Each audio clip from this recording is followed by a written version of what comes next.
जी okay. ये बताइए, मैंने ड्रामा के नोट्स आप लोग को भेजे ग्रुप में, कि आपको वो मिले हैं? Macbeth, the merchant of Venice and twelfth night, तीनों पे मैंने जो इंपॉर्टेंट क्वेश्चन, और भी क्वेश्चंस मैं भेजूंगी आपको। आप एक बार उस डाउनलोड करके देखिएगा कि वो डाउनलोड हो रहा है या नहीं हो रहा है, क्योंकि उसमें पहले प्रिवेसी थी जिसके कारण वो डाउनलोड नहीं हो सकता था, आई थिंक ओपन हो सकता था।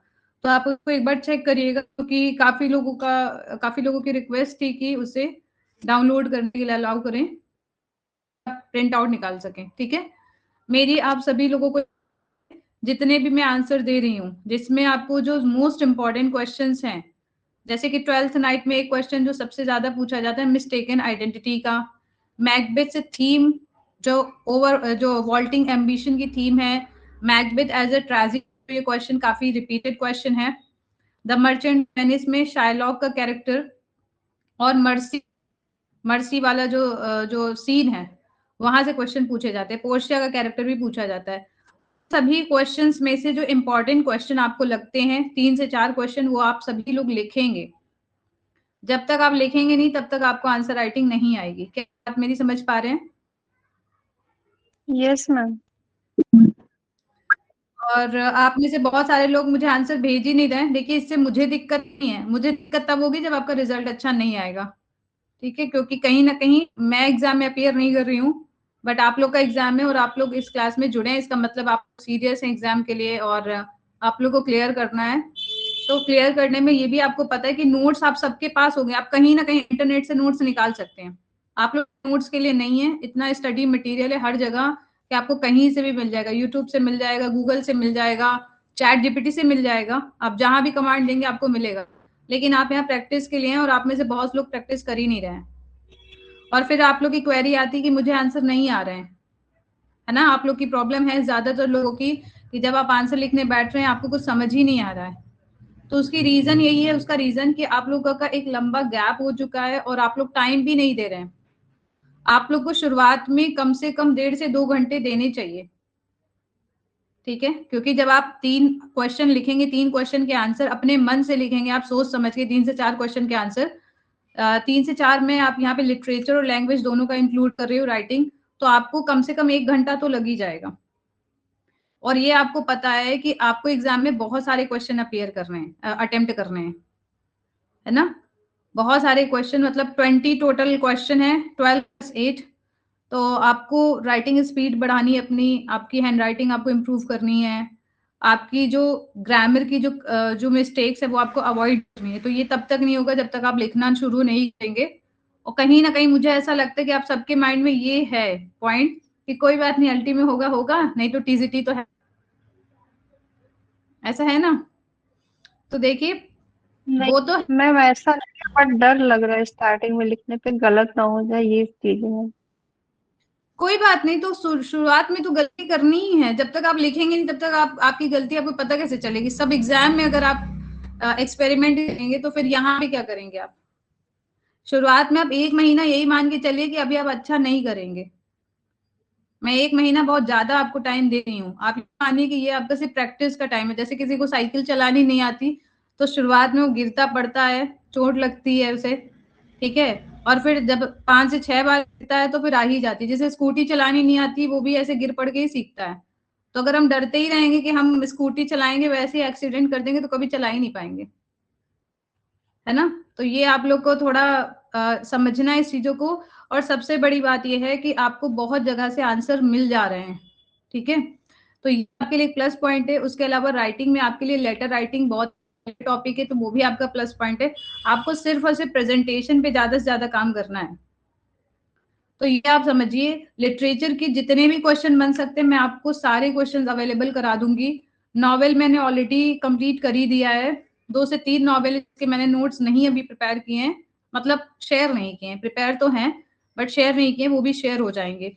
तो जो भी स्टूडेंट्स नॉवेल नहीं प्रिपेयर कर पाए यूट्यूब पे लेक्चर्स देख सकते हैं। अभी आज मैंने एक लेक्चर अपलोड किया थिंग्स फॉल अपार्ट का, उसके पहले कांथापुरा का किया है। और जो मोस्ट इंपॉर्टेंट और मोस्ट रिपीटेड क्वेश्चन है मैं केवल उन्हीं को डील कर रही हूँ। लेकिन जब मैं आपको नोट्स भेजूंगी तो उसमें एक्स्ट्रा क्वेश्चंस भी मैं आपको ऐड करके भेजूंगी, ठीक है?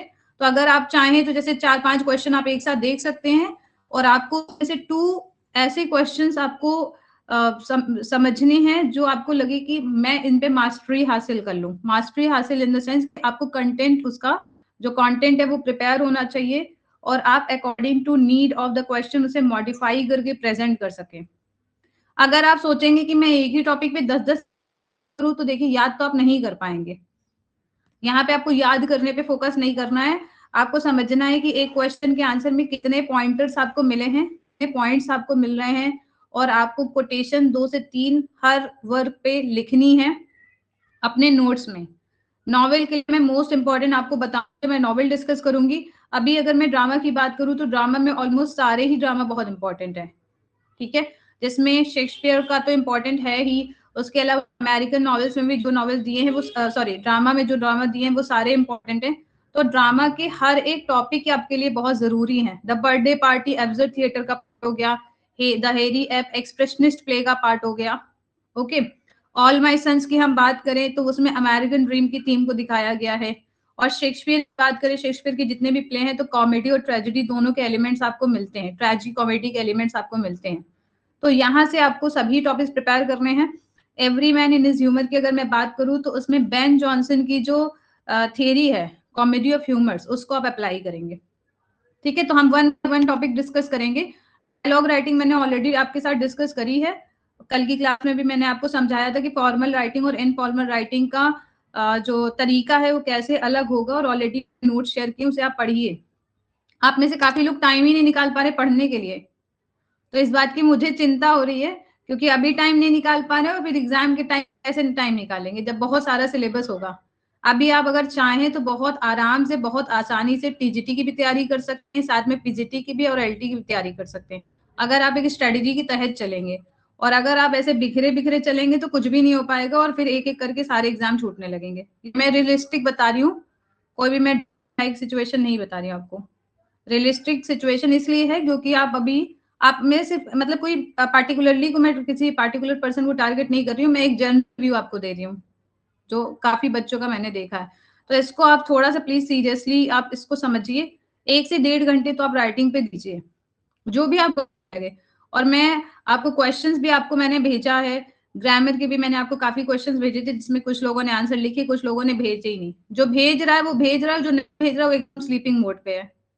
तो अभी मैं यही कंसीडर कर रही हूँ कि शायद फेस्टिवल का टाइम में आप में से बहुत सारे लोगों को बहुत सारा काम होता है, तो जब तक फेस्टिवल है तब तो मैं कुछ नहीं बोल रही हूँ, लेकिन उसके बाद मुझे भी थोड़ा स्ट्रिक्ट होना पड़ेगा, क्योंकि अगर आपकी परफॉर्मेंस खराब होगी तो उसकी सारी जिम्मेदारी मेरी होगी, है ना।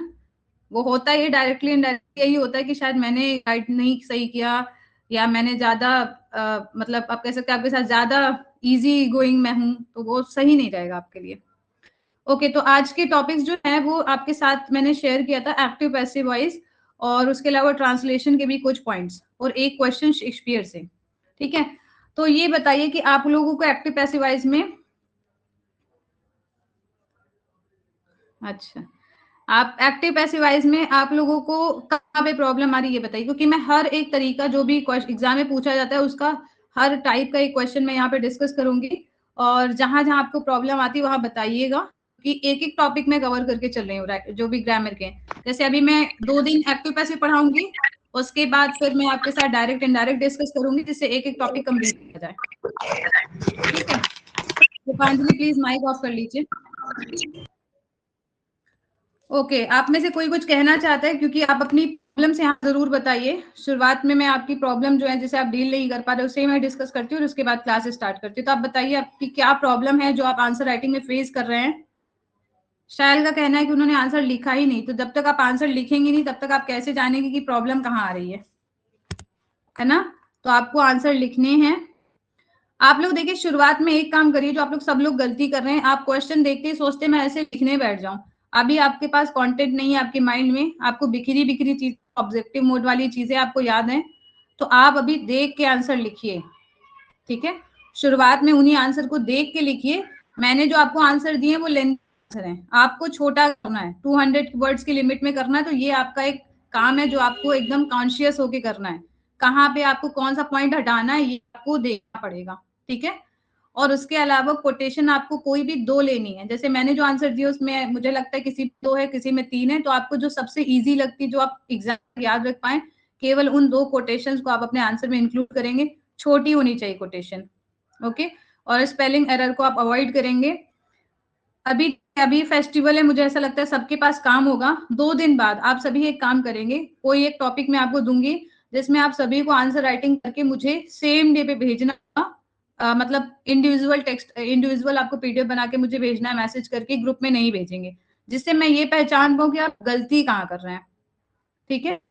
जब तक आप भेजेंगे नहीं, मुझे पता नहीं चलेगा कि आपकी मिस्टेक कहाँ पे है, आपकी आपका वीक एरिया क्या है, ओके। तो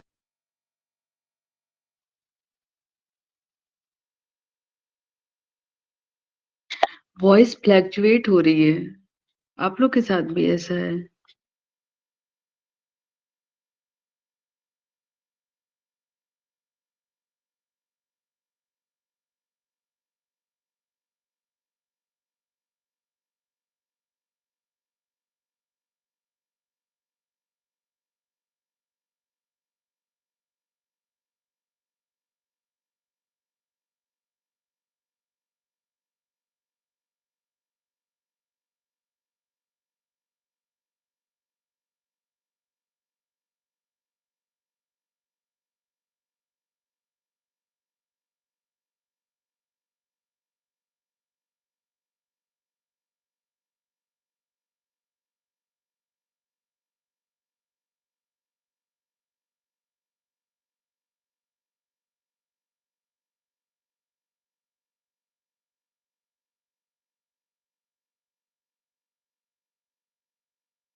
हेलो जी, वीडियो ऑफ थी क्योंकि मैं स्क्रीन शेयर कर रही थी। अभी स्क्रीन आप लोग को दिख रही होगी,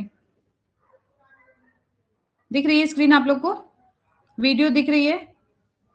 यस मैम, अच्छा, क्लियर। मैं आप लोगों से ये बात कहना चाह रही हूँ कि आप लोग देखिए अपना जो बहुमूल्य समय है, कीमती समय है, उसमें से 1 से 1.5 घंटा आप लाइव क्लास के लिए निकालिए। क्योंकि अभी तो देखिए मैं एलटी की क्लास आपको पढ़ा रही हूँ और उसके बाद मेरी एक क्लास अलग से लगेगी जीआईसी के रिवीजन की भी, तो मेरे पास लिमिटेड टाइम होगा। अगर आप अभी टाइम अपना समय मुझे नहीं देंगे तो फिर मैं आपको कैसे टाइम दे पाऊंगी। तो आप अगर सोचे कि रिकॉर्डिंग देख लेंगे, कि रिकॉर्डिंग में वो बात आप नहीं समझ पाएंगे जो आप लाइव क्लासेस में देखेंगे। और मेरा पर्सनल एक्सपीरियंस ये है कि मैं कभी रिकॉर्डिंग ज्यादा देखती नहीं हूँ, देखती भी हूँ तो बहुत बढ़ा बढ़ा के, तो बहुत सारे पॉइंट्स छूट जाते हैं, उतना अलर्टनेस नहीं रहती, उतना कंसंट्रेशन नहीं रहता जब हम रिकॉर्डिंग देखते हैं, और आपकी क्या प्रॉब्लम है वो आप बता नहीं पाएंगे, समझ रहे हैं। तो लाइव क्लास देखेंगे तो आपको प्रैक्टिस का फायदा होगा, नहीं तो कोई फायदा नहीं होगा। रिकॉर्ड तो मैं आपको ऑलरेडी यूट्यूब लेक्चर्स में दे ही रही हूँ। तो ये आप प्लीज कोशिश करिए इसको, इस आदत को थोड़ा सा हटाने की। 1 घंटा तो आप निकालिए। एलटी ग्रेड के स्टूडेंट के लिए मैं स्पेशली बोल रही हूँ, आप में से सभी लोग एलटी की तैयारी कर रहे हैं, कुछ टीजीटी पीजीटी की भी तैयारी कर रहे हैं, तो ये आपको थोड़ा बैलेंस करना है। देखिए पहला क्वेश्चन जो मैं आपके साथ शेयर कर रही हूँ वो है Macbeth as a tragic hero. आपको ये दिख रहा है क्या, स्क्रीन दिख रही है? ओके, हम डेली एक क्वेश्चन लिटरेचर से डिस्कस करेंगे। आज हमारा इसके बाद पूरा फोकस ग्रामर पे होगा, ठीक है। हमारी कॉन्टिन्यूटी खराब हो इसलिए मैं एक क्वेश्चन आपके साथ लिटरेचर का डिस्कस कर रही हूँ, और ये आपको लिखना भी होगा।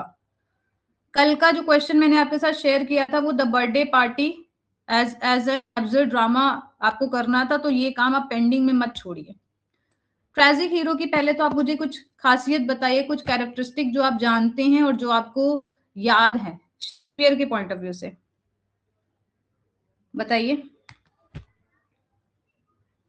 जब भी आप आंसर देखेंगे तो सबसे पहले सोचना पड़ेगा ना कि मैं आंसर में लिखूं क्या।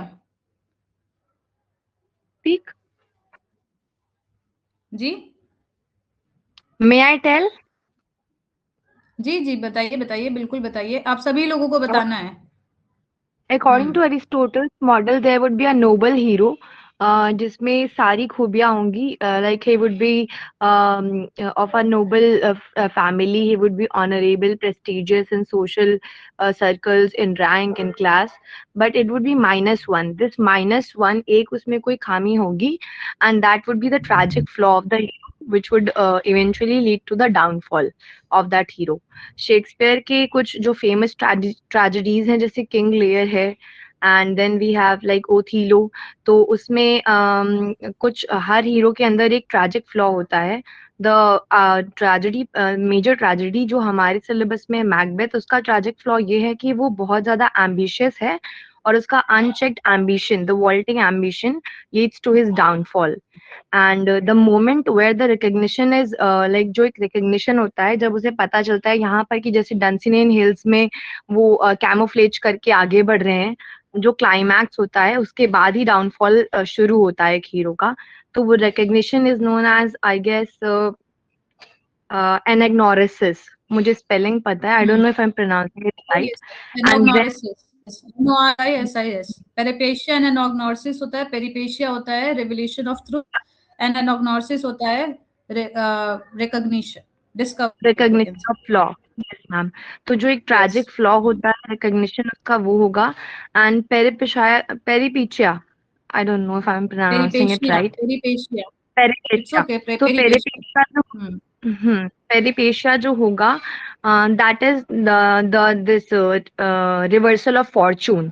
और उस रिवर्सल के बाद, जैसे यहाँ पर जो मैकबेथ होता है, उसका जब 1-to-1 मैकडफ के साथ वो होगा, they would get into a fight, the battle, and he would smash off his head and offer it to the this character, this what's the name, Malcolm. तो उसके बाद जो that would be the that would be the this catastrophe of the play, catastrophe होगा उसका। And then catharsis, one of the major feature of any tragedy is catharsis, the purgation of emotions, which is pity and fear in this case, क्योंकि जब audience देखेगी तो that is how the moral discourse is provided to the audience कि हमें क्या नहीं करना है in a social circle, in a society in large scale। जैसे यहाँ पर एक चेक अगर एम्बिशन का होता, और लेडी मैकबेथ उसको इतना इंस्टिगेट नहीं करती, इतना स्पर नहीं करती, वो इतनी जल्दी मूव नहीं होता, तो ambition is and like not an external factor over here, बल्कि अगर हम सही से देखें तो ये एक इनर वीकनेस है हीरो की। लेडी मैकबेथ ने सिर्फ उसको एक तरह से फ्यूल किया था, but it was just inbuilt within Macbeth. तो catharsis is one of the most major features of any tragedy ever. जब तक वो परगेशन वो प्रॉपर नहीं होगा किसी भी फॉर्म में, ऑडियंस मूव्ड फील नहीं करेगी, तो हम उस ट्रेजेडी को एक अच्छा ट्रेजेडी नहीं मानते हैं। Very good. अब देखिए आपके पास पॉइंटर्स हैं कि आपको क्या क्या इंक्लूड करने हैं। ये जो भी आपने पॉइंट्स बताए, कुछ एरिस्टोटल के पॉइंट ऑफ व्यू से बताए, और कुछ आपने वो पॉइंट्स बताए जो शेक्सपियर ने अप्लाई किए। अब देखिए जब आप आंसर, जैसे आपने जब आप ये आंसर किया, तो देखिए आपने कुछ ट्रेजेडी के बताए और कुछ पॉइंट्स आपने ट्रैजिक हीरो के बताए, जैसे कैटास्ट्रॉफी, एनाग्नोसिस, पेरिपेशिया, ये सब आपकी ट्रेजेडी के पॉइंट्स। और ट्रैजिक हीरो के पॉइंट्स आपने जैसे बताया, नोबल पर्सन होना चाहिए, उसके अंदर ट्रैजिक फ्लॉ होना चाहिए। एक और भी पॉइंट है जो आपने मिस किया है, अमोरल पर्सन, मतलब कि neither too good neither too bad, not too bad. Okay, ये पॉइंट भी आपको इंक्लूड करना है। तो देखिए इन सभी पॉइंट्स को आप एक साथ इनकॉर्पोरेट करेंगे, इनकैप्सुलेट करेंगे, और फिर उसे अपने आंसर में प्रेजेंट करेंगे। तो सबसे पहले जो मैंने आपको बताया था कि आपको पॉइंटर्स इंक्लूड करने हैं। लगभग हर क्वेश्चन से आपको 6 to 7 मेन पॉइंट्स आपको पता होने चाहिए, और उसके अलावा 2 से 3 कोटेशंस आपको मालूम होनी चाहिए। अगर आप ट्रैजिक हीरो की जब भी बात करेंगे तो एरिस्टोटल से हमेशा कोरिलेट आपको करना है, ट्रेजेडी भी आपको एरिस्टोटल से कोरिलेट करना है, क्योंकि शेक्सपियर ने जो कॉन्सेप्ट लिया है वो कहीं ना कहीं ग्रीक ट्रेजेडी से, ग्रीक ट्रैजिक हीरो से प्रभावित है। ओके, तो चलिए देखते हैं आंसर। इसमें देखिए आंसर लेंदी है, वो मैंने हर बार आपको क्लास में बताया, आंसर लेंदी है, छोटा करके लिखना है, ठीक है। Macbeth written around 1606। अब देखिए जब भी आप शेक्सपियर के प्ले को देखेंगे हमेशा आपको रिटन डेट लिखनी, पब्लिश डेट नहीं लिखनी। ये आपको पता होगा, आपने डीजीटी और पीजीटी में पढ़ा है, तो उसमें भी रिटन ही डेट पूछी जाती है। By William Shakespeare presents one of the most compelling tragic heroes in English literature following the Aristotelian model. अब देखिए यहाँ पे जो एरिस्टोटेलियन की जो स्पेलिंग है, इसको भी बहुत लोग गलती करते हैं, यहाँ पे आपको स्पेलिंग याद रखनी है। Macbeth is man of noble birth. पहली क्या कैरेक्टरिस्टिक बताई गई थी कि एक नोबल बर्थ का पर्सन होना चाहिए, हाई पोजीशन का होना चाहिए। दूसरी कैरेक्टरिस्टिक क्या थी उसका, फैटल फ्लॉ या tragic flaw, because of that he leads to his downfall. ठीक है, ये जो ट्रेजिक फ्लॉ है उसे उसकी डाउनफॉल की तरफ ले जाता है। हमने देखा था शुरुआत में तो मैकबेथ को काफी ज्यादा सेलिब्रेट किया जाता है, he is celebrated as a courageous and loyal warrior, लेकिन उसके अंदर एक कमी थी और वो थी उसकी vaulting ambition. In the beginning Duncan calls him O valiant cousin worthy gentleman. तो ये देखिए जो शुरुआत का जो सीन दिखाया गया है वो कहीं ना कहीं मैकबेथ को एस्टैब्लिश करता है, उसके हीरोइक स्ट्रक्चर को, और ऑडियंस की एडमिरेशन को भी कहीं ना कहीं ग्रैब करता है। ठीक है, तो शुरुआत में हम देखते हैं कि मैकबेथ कैसे अ फिगर ऑफ ग्रेटनेस के तौर पे हमें दिखाया जाता है, लेकिन बाद में धीरे धीरे अगर आप देखें तो अगर किसी का इंस्टेंट अगर आप देखेंगे डाउनफॉल हो जाएगा तो वो आपको इतना अफेक्ट नहीं करेगा, लेकिन किसी का ग्रेजुअल फॉल आप देखें तो आपकी कनेक्टिविटी हो जाती है कैरेक्टर के साथ, और फिर आप कहीं ना कहीं जो परगेशन की जो फीलिंग है वो आपको आती है। तो सेम एज मैकबेथ के साथ भी परगेशन की फीलिंग सभी आती है, वो ऐसा महसूस करते हैं कि अगर हमारे अंदर भी ये चीजें हो तो हमारे साथ भी ऐसा हो सकता है। अब यहाँ पे देखिए इंट्रो में आपको क्या करना है, इंट्रो में आपको केवल 4 से 5 लाइंस जो मेन इंपॉर्टेंट पॉइंट्स को रखे उन्हीं को आप लिखेंगे। तो यहाँ से आप लिख सकते, ये पॉइंट्स को आप लिख सकते हैं, Macbeth written around 1606 by William Shakespeare follow the Aristotelian model. यहाँ पे एक आप फुल स्टॉप लगाइए, फिर आप नेक्स्ट सेंटेंस स्टार्ट करेंगे, Macbeth is a man of noble birth and high position whose fatal flaw leads to downfall. Okay, उसके बाद आप बीच की कुछ लाइंस को कट करके यहाँ पे लिख सकते हैं, Macbeth begins as a figure of greatness which makes his fall deeply tragic. तो आप देखिए आपको सेंटेंस को कट करना है। ठीक है, नेक्स्ट देखिए टर्निंग पॉइंट क्या है, the turning point in Macbeth's life occurs when he encounters the witches. अगर वो विचेस नहीं मिलता तो कभी भी ये ट्रेजेडी शायद नहीं होती। क्यों? क्योंकि ऐसे आप लोग जानते हैं, आपने पढ़ा होगा कि हम सबके अंदर एक शैडो पार्ट होता है, पढ़ा है आपने? अगर आप साइकोलॉजी को अगर आप पढ़े, साइको एनालिटिकल क्रिटिसिज्म को आप पढ़ेंगे तो वहां पे आप बताया गया कि हमारे पर्सनैलिटीज के कई पार्ट होते हैं, जिसमें सेल्फ बताया गया, एक पार्ट होता है सेल्फ जो हम नहीं जानते, जैसे बहुत सारे एलिमेंट्स मिलते हैं, एक होता है शैडो, एक होता है पर्सोना। पर्सोना क्या होता है? जो हम लोगों के सामने पोर्ट्रे करते हैं कि हम इस तरह, जैसे मैं आपके सामने एज अ टीचर एक प्रेजेंट कर रही हूँ खुद को और आप अपने आप को एज अ स्टूडेंट प्रेजेंट कर रहे हैं, पर ये आपकी टोटल पर्सनालिटी नहीं है। शैडो वो पार्ट होता है जो हमारे इतना ज्यादा डीप विद इन होता है कि हम खुद भी नहीं जानते कि हमारे अंदर ये कमी है। कुछ क्रिएटिविटी को भी दिखाता है और कभी कभी हमारी इविलनेस को भी दिखाता है। ठीक है, तो मैकबेथ अगर विचेस से नहीं मिलता तो कभी भी उसका ये शैडो पार्ट कभी भी बाहर ही नहीं आता, उसके जो अनकॉन्शियस माइंड में जो उसकी हिडन एम्बिशन थी वो कभी भी बाहर नहीं आती, क्योंकि विचेस ने उसे एज अ किंग भी एड्रेस किया था, इसलिए उसे लगने लगा कि कहीं ना कहीं मैं जरूर जरूर किंग बनूंगा।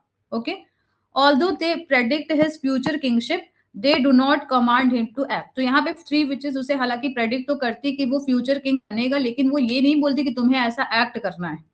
The real conflict arises with in Macbeth himself. हम कॉन्फ्लिक्ट क्या देखते हैं, विचेस ने कभी भी उसे गाइड नहीं किया कि उसे क्या करना है क्या नहीं करना, उन्होंने बस उसे एक हिंट दिया था, लेकिन जो सारा एक्शन जो है वो मैकबेथ खुद ही करता है। उसके माइंड में एक इंटरनल कॉन्फ्लिक्ट भी चलता है। मैंने अभी आप यहाँ स्टार्टिंग में अगर आप देखोगे तो मैंने लिखा इंटरनल कॉन्फ्लिक्ट, तो ट्रेजिक हीरो के माइंड में एक इंटरनल कॉन्फ्लिक्ट भी चलेगा। और शेक्सपियर के जब भी आप आंसर लिखोगे आपको सोलिलोक्वी से कोटेशन आपको जरूर लिखनी है जो आपके आंसर को और ज्यादा स्ट्रॉन्ग बनाए। तो उसकी जो सोलिलोक्वी होती है उसमें ये कन्फेस करता है, क्या कन्फेस करता है, that he has no spur to prick the sides of my intent but only vaulting ambition. तो ये वाली लाइन आप जरूर लिखेंगे, या आप लिख सकते हैं he confesses his double inverted comma में वॉल्टिंग एम्बिशन लिख दे अगर आपको पूरी ना याद हो। तो ये जो मेटाफोरिकल जो सिचुएशन है या जो मेटाफोर यहाँ पे दिखाया गया वो क्या बताता है कि जो उसका एम्बिशन है वही उसका ट्रेजिक फ्लॉ है, वही हेमार्शिया है। He is aware that Duncan is a virtuous king. उसे पता है कि डंकन एक वर्चुअस किंग है, और उसे ये भी पता है that murder would bring deep damnation, कि अगर उसने डंकन जो कि बहुत ही अच्छा किंग है अगर उसका मर्डर किया तो वो उसके लिए एक बहुत बड़ा धब्बा हो जाएगा, एक बहुत बड़ा डैमनेशन हो जाएगा।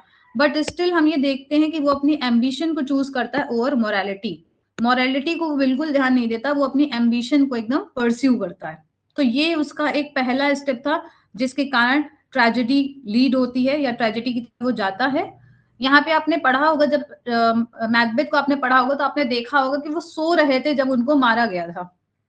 फिर आपने ये भी देखा है कि लेडी मैकबेथ कभी सो ही नहीं पाती, क्योंकि उन्होंने बोला कि वो जब सो रहे थे तो वो बिल्कुल उनके फादर फिगर की तरह लग रहे थे, है ना।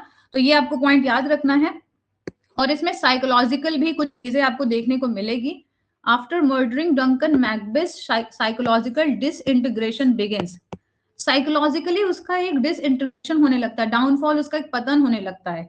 आपने देखा होगा कि जब क्राइम होने वाला है उसके जस्ट पहले एक आता है डैगर सीन, याद है आपको। उसको हेलुसिनेशन होने लगता है, क्यों? उसको लगता है, उसको सामने ऐसा लगने लगता है कि उसके सामने एक डैगर है जो उसको लीड कर रहा है। तो ये लाइन भी आपको इंक्लूड करनी है, is this a dagger which I see before me. तो इसका जो हेलुसिनेशन है वो क्या बता रहा है? हेलुसिनेशन ये बता रहा है कि कुछ सामने नहीं है, बल्कि उसके माइंड में ये सारी चीजें चल रही हैं, उसका पूरा मेंटल टर्मोइल है जो उसके सामने दिख रहा है। Okay, now when the deed is done, मतलब जब वो मर्डर वो कर देता उसके बाद क्या होता है उसके साथ? Guilt ओवरवेल्म्स him. उसके माइंड में, उसकी साइकी में, उसकी पूरी लाइफ में गिल्ट उसको बहुत ज्यादा ओवरवेल्म कर देता है। और यहाँ पे आप एक लाइन लेडी मैकबेथ वाली भी आप देख सकते हैं, क्योंकि यहाँ पे मैकबेथ के पॉइंट ऑफ व्यू से लिखा गया है, इसलिए आपको लेडी मैकबेथ के स्पीच यहाँ पे नहीं लिखे हैं। लेकिन अगर मैकबेथ जो है एज ए ट्रेजेडी पूछा जाए यहाँ पे, क्योंकि ट्रेजिक हीरो के पॉइंट ऑफ व्यू से लिख रहे हैं, तो आपको मैकबेथ की कोटेशन लिखनी है एज अ कैरेक्टर। लेकिन अगर Macbeth play as a tragedy आप लिखी है, आपसे पूछा जाए, तो वहां पे आप लेडी मैकबेथ की भी कोटेशन लिखेंगे। All the perfumes of Arabia could not Sutton this little hand, एक लाइन आई थी, वो आप लिख सकते हैं, ठीक है। तो देखिए, जब मैकबेथ इस गिल्ट से पूरा ओवरवेल्म हो जाते हैं तो वो बोलते हैं, क्या बोलते हैं? Will all great Neptune's ocean wash this blood clean my from my hand. तो इसी तरह की लाइंस मैंने आपको बताई कि लेडी मैकबेथ भी बोलती हैं। तो इस पूरे प्ले में बार बार एक इमेज आती है, वो क्या है? ब्लड की। अगर आप देखें, आपने जैसे कोई मूवी देखी हो और आप देखते होंगे कि अगर किसी ने मर्डर कर दिया और उसको गिल्ट हो रहा है, तो वो आप देखेंगे ना कि वॉश बेसिन में वो व्यक्ति अपने हाथ ही धुलता रहता है, तो ऐसा लगता है कि उसके हाथों में ब्लड लगा है। तो यहाँ पे भी ब्लड जो है वो एक पावरफुल सिंबल दिखता है गिल्ट का और इरिवर्सिबल सिन का। ये एक ऐसा सिन है जिसे हम रिवर्स नहीं कर सकते हैं। ओके, हम देखते हैं ही गेन्स द क्राउन, दो मतलब यद्यपि वो क्राउन तो हासिल कर लेता है, लेकिन उसकी लाइफ से पूरी पीस चली जाती है। ना ही वो सो पाता है, ना तो वो चैन से रह पाता है। इवन जब वो खाने के लिए बैठता है तो उसे बैंकों का भी उसको दिखने लगता है गोस्ट, ठीक है। तो आपको ये सारे गोस्ट वाले सीन भी आपको याद रखने हैं। His fear of losing power drives him to further crimes। और हम क्या देखते हैं, जैसे होता है ना कि एक झूठ जो है वो दूसरे झूठ को लीड करता है। आपने जैसे द रोड नॉट टेकन की एक लाइन पढ़ी होगी, a way leads to another way, है ना। तो यहाँ पे अगर आप देखें तो अगर आप एक क्राइम कर रहे हैं तो उस क्राइम को छुपाने के लिए आपको और 10 क्राइम करने पड़ते हैं। तो सेम है, उसे भी हमेशा डर होता है कि उसकी पावर जो है हाथ से चली जाएगी, क्योंकि उसे ये बताया गया कि जो बैंकों के जो सक्सेसर्स होंगे वो किंग बनेंगे। तो उसने क्या किया, उस जो आप कह सकते हैं फियर है, उसे रोकने के लिए वो क्या करता है? बैंकों का मर्डर कर देता है और मैकडफ की भी फैमिली का मर्डर कर देता है। तो ये देखिए, ये सारे पॉइंट्स आपको शॉर्ट में इंक्लूड करने हैं, बहुत लेंथी आपको नहीं करना है। As Macbeth descend into tyranny, हम देखते हैं कि कैसे धीरे धीरे मैकबेथ जो कि एक अच्छा मैन था, धीरे धीरे टायरनिकल में उसका डिसेंड होने लगता है, उसका पतन होने लगता है। ही बिकम्स आइसोलेटेड एंड इमोशनली डम, धीरे धीरे वो आइसोलेटेड हो जाता है, सबसे अलग हो जाता है और इमोशनली वो नम पड़ जाता है। Yet in the final act he achieves tragic recognition। अभी जैसे पॉइंट बता रही थी प्रज्ञा, तो यहाँ पे हम देखते हैं कि धीरे धीरे उस एनॉग्नोसिस होता है। एनॉग्नोसिस क्या होता है? रिकॉग्निशन। पहले पेरिपेशिया होता है, फिर एनॉग्नोसिस होता है, ठीक है। पेरिपेशिया क्या होता है? Discovery of truth, okay. और रिवर्सल ऑफ फॉर्चून हम इसे कह सकते हैं, ओके। एनॉग्नोसिस, सॉरी, पेरिपेशिया को। Upon hearing of lady Macbeth death, क्या होता है? लास्ट में हम देखते हैं कि लेडी मैकबेथ की डेथ हो जाती है। जब ये सुनते हैं तो इनका एक स्पीच जो बहुत इंपॉर्टेंट है, life is but a walking shadow. और आपने एक और भी स्पीच सुना होगा, टुमारो टुमारो टुमारो, वो भी बहुत इंपॉर्टेंट है, okay. Out of a brief candle, वो भी बहुत इंपॉर्टेंट है। तो ये लाइंस आपको थोड़ा सा इंक्लूड करनी है, ज्यादा नहीं आपको कोटेशन इंक्लूड करने की, पूरा आंसर आप कोटेशन से भर दें, लेकिन आप अकॉर्डिंग टू आंसर अगर आपको जरूरत लग रही है तो वहां पे आपको छोटी सी कोटेशन इंक्लूड करनी है। जैसे आप देख पा रहे होंगे कि ये बहुत लेंदी थी, लेंदी इनका स्पीच था, लेकिन यहाँ पे 3 डॉट्स बना के इसको शॉर्टन कर दिया गया है। Okay, this speech reveals his awareness of the futility of his ambition. ये जो स्पीच है इनका कि life is but a walking shadow, ये बता रहे उन्हें अब रियलाइज हो रहा है, वो चीज रियलाइज कर पा रहे हैं कि जो इनका एम्बिशन के पीछे जो परसुएशन था वो पूरा फ्यूटाइल एफर्ट था, सब बर्बाद था, सब बेकार का था, और जितनी भी वर्ल्डली पावर है दैट इज टोटली फेक या that is totally when. Emptiness of worldly power को भी वो रिकॉग्नाइज करते हैं। Despite his moral corruption, Macbeth dies courageously in battle. Last में आप देखते हैं बैटल होता है और वो करेज के साथ बैटल लड़ते हैं। He does not surrender. Okay, तो ये हम पॉइंट देखते हैं। And his in this play we see his noble beginnings, fatal flaw, inner conflict, recognition of error and catastrophic end, evoke pity and fear. अब आप लोग मुझसे ये बोलते हैं कि कंक्लूजन कैसे करें, तो देखिए अभी मैंने आपको इतना लेंदी में चीजें समझाई हैं कि कैसे एक अच्छी शुरुआत होती है, फिर मैंने आपको समझाया फैटल फ्लॉज का क्या था, इनर कॉन्फ्लिक्ट मैंने आपको बताया, रिकॉग्निशन ऑफ एरर भी मैंने बताया आपको, कैटास्ट्रॉफी होती है लास्ट में, देखिए सब लोगों के मन में, ऑडियंस के मन में पिटी और फियर आता है। तो ये इन सभी पॉइंट्स को आप एक एक वर्ड में लिख के कंक्लूजन लिखेंगे। Okay, therefore Macbeth stands a classical tragic hero whose checked ambition leads to inevitable destruction. Okay, तो अब यहाँ पे भी आपको अगर आप देखें तो आप यहां से लिख सकते हैं, यहाँ पे आप लाइंस को थोड़ा रिवर्स कर सकते हैं। Macbeth stands as a classical hero, ये वाली लाइन आप पहले लिख सकते हैं देयरफॉर से, और इसके अब इसी पॉइंट्स को सपोर्ट करने के लिए ये वाली लाइन को आप नेक्स्ट लाइन बना के आंसर एंड कर सकते हैं। तो देखिए ये आपको अपनी समझ के अनुसार थोड़ा सा आंसर में रिवर्स करना पड़ेगा, चीजों को थोड़ा मॉडिफाई करना पड़ेगा। ऐसा नहीं कि जो मैंने आपको दिया आप हूबहू वैसा ही लिख दें, ये तो एक मॉडल आंसर है, पर आपको according to need of the question आपको चेंजेस करने हैं। तो क्या आपको ये आंसर समझ में आया, बताइए। Hello, am I Audible?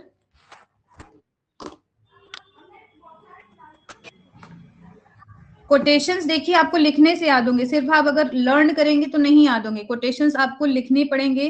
ठीक, मैंने आपको बताया आप 4-4, 5-5 लाइंस की कोटेशन नहीं याद करिए, सिर्फ 2 लाइन के, मैक्सिमम 2 लाइन के आपको कोटेशन याद करने हैं तो याद हो जाएंगे।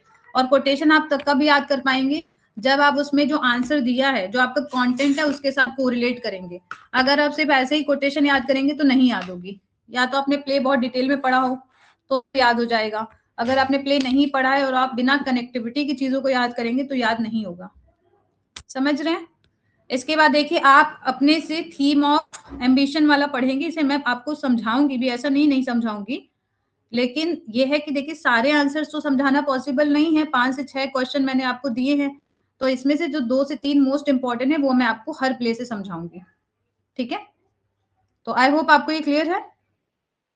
अब मैं आपके साथ एक पीडीएफ शेयर करने वाली हूँ जो कि है एक्टिव पैसिव की। ठीक है,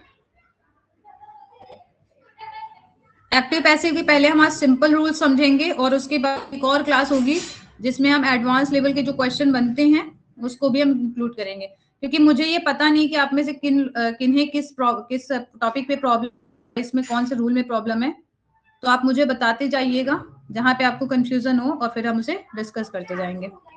ठीक है, ये जो नोट्स है मैं शेयर कर दूंगी आपके साथ, और यहाँ से अगर आपसे डिस्क्रिप्टिव क्वेश्चन भी बनता है इन केस तो भी आप लिख पाएंगे। क्या आपको स्क्रीन दिख पा रही है, बताइए। स्क्रीन आपको दिख रही है? हेलो, यस मैम दिख रही है। ओके, आप लोग कोशिश किया करिए कि प्लीज वीडियो ऑन कर लिया करिए, मुझे रोज रोज कहना अच्छा नहीं लगता है, थोड़ी देरी सही, मुझे नहीं देखना है आप लोग को। ठीक है, जब वीडियो ऑन रहता है तो आप लोग अलर्ट रहते हैं।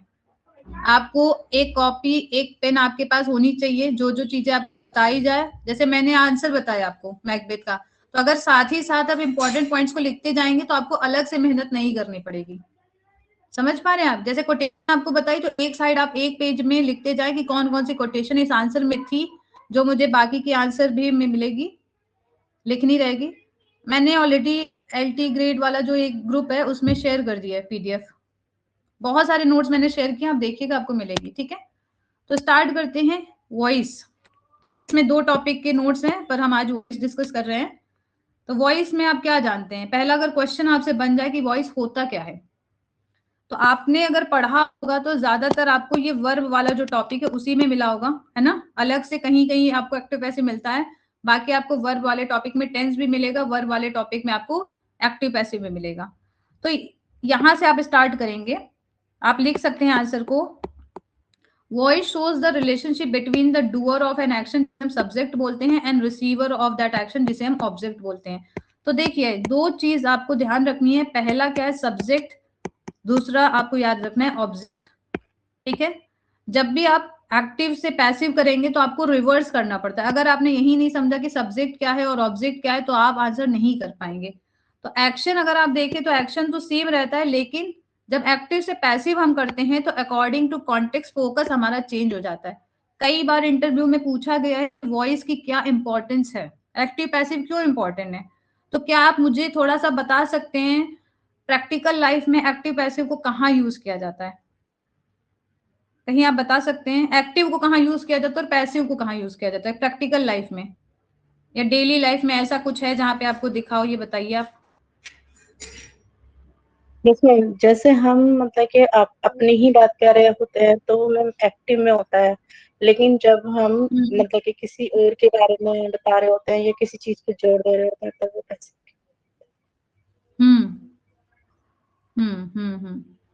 ये भी बात है। इसको अगर हम नरेशन के लिए अगर बोले तो मुझे लगता है ये वाला पॉइंट जो आप बोल रही है वो ज्यादा सही बैठेगा।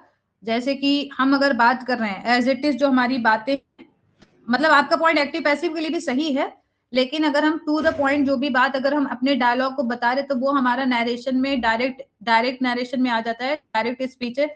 और अगर हम दूसरे की बातों को अपने वर्ड्स में बताते तो वो इनडायरेक्ट स्पीच में आ जाता है। अगर मैं एक्टिव पैसिव की बात करूं तो जैसे मैं आपसे बात कर रही हूँ, सेंटेंस है, मैं आपसे बात कर रही हूँ, ये क्या है? एक्टिव है। इसी को मैं अगर बात करने को फोकस करूं तो क्या हो जाएगा? पैसिव हो जाएगा।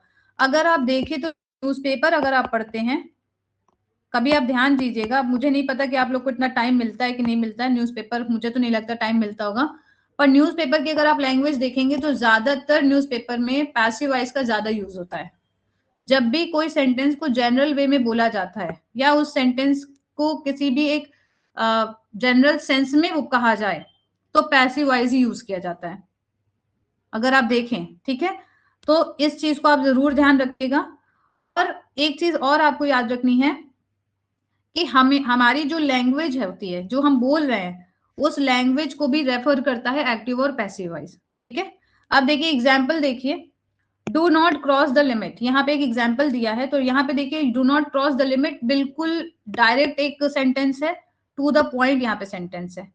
अब यहाँ पे एक और सेंटेंस है, you must not cross the limit, you must not यहाँ पे लिख दिया है। तो डू नॉट देखिए क्या है आपका इम्परेटिव सेंटेंस में एक ऑर्डर फॉर्म में दिया गया, कहीं ना कहीं थोड़ा आपको रिजिडिटी दिख सकती है, एक ऑर्डर दिख सकता है, लेकिन जब यू मस्ट नॉट लिख दिया तो ये क्या है? थोड़ा सा पोलाइट भी हो सकता है और इनडायरेक्ट भी हो सकता है।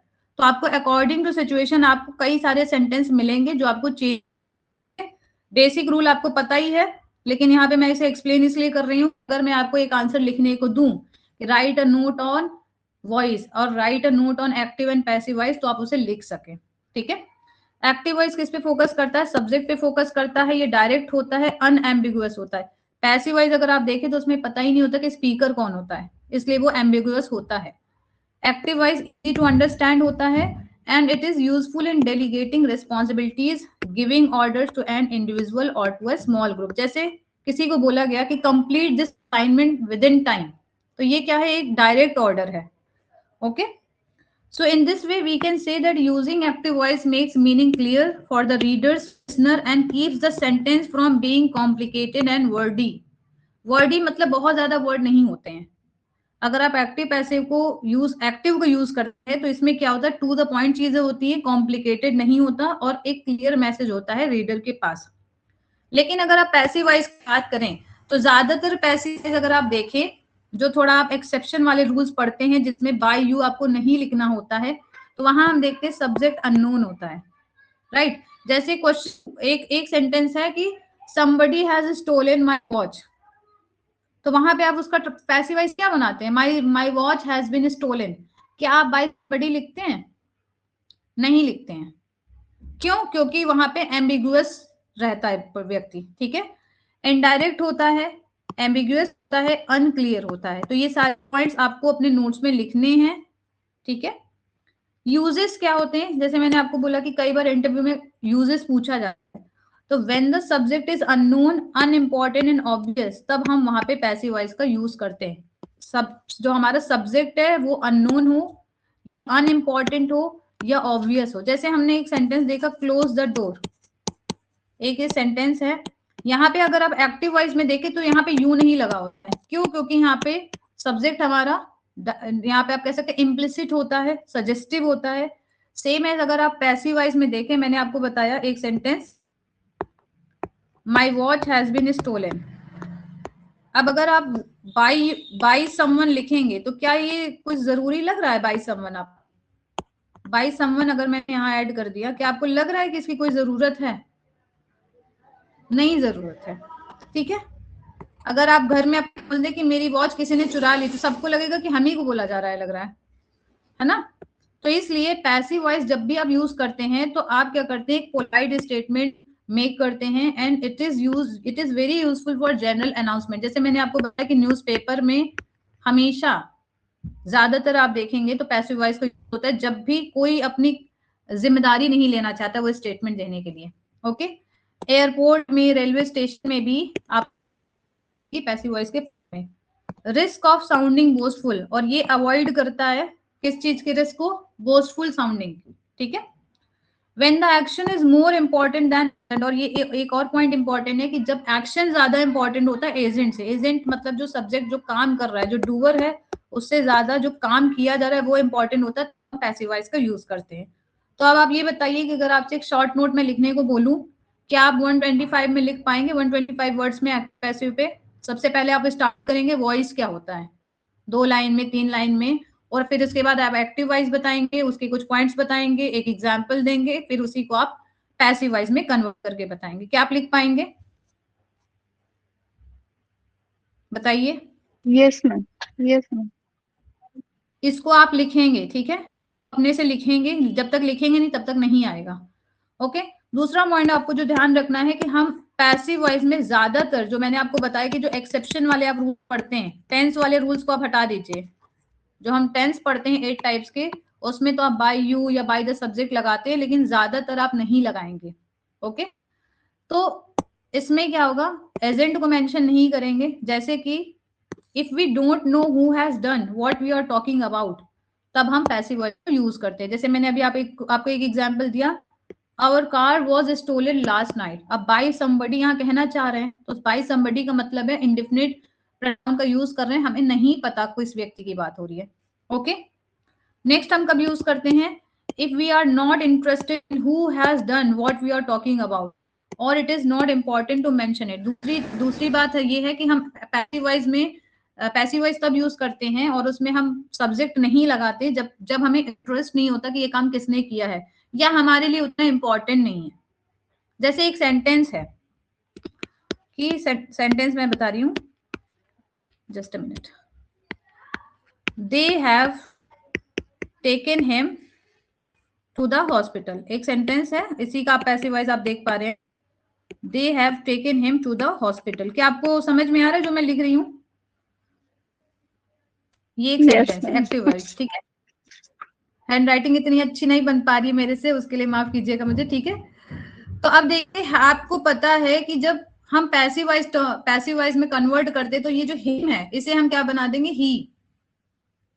तो ही को हमने यहाँ पे लिखा और हैज बीन हमने लिख दिया, ठीक है। हैव या हैज आएगा तो हैज बीन कर देंगे। यहाँ पे क्या आप बाय देम देख पा रहे हैं?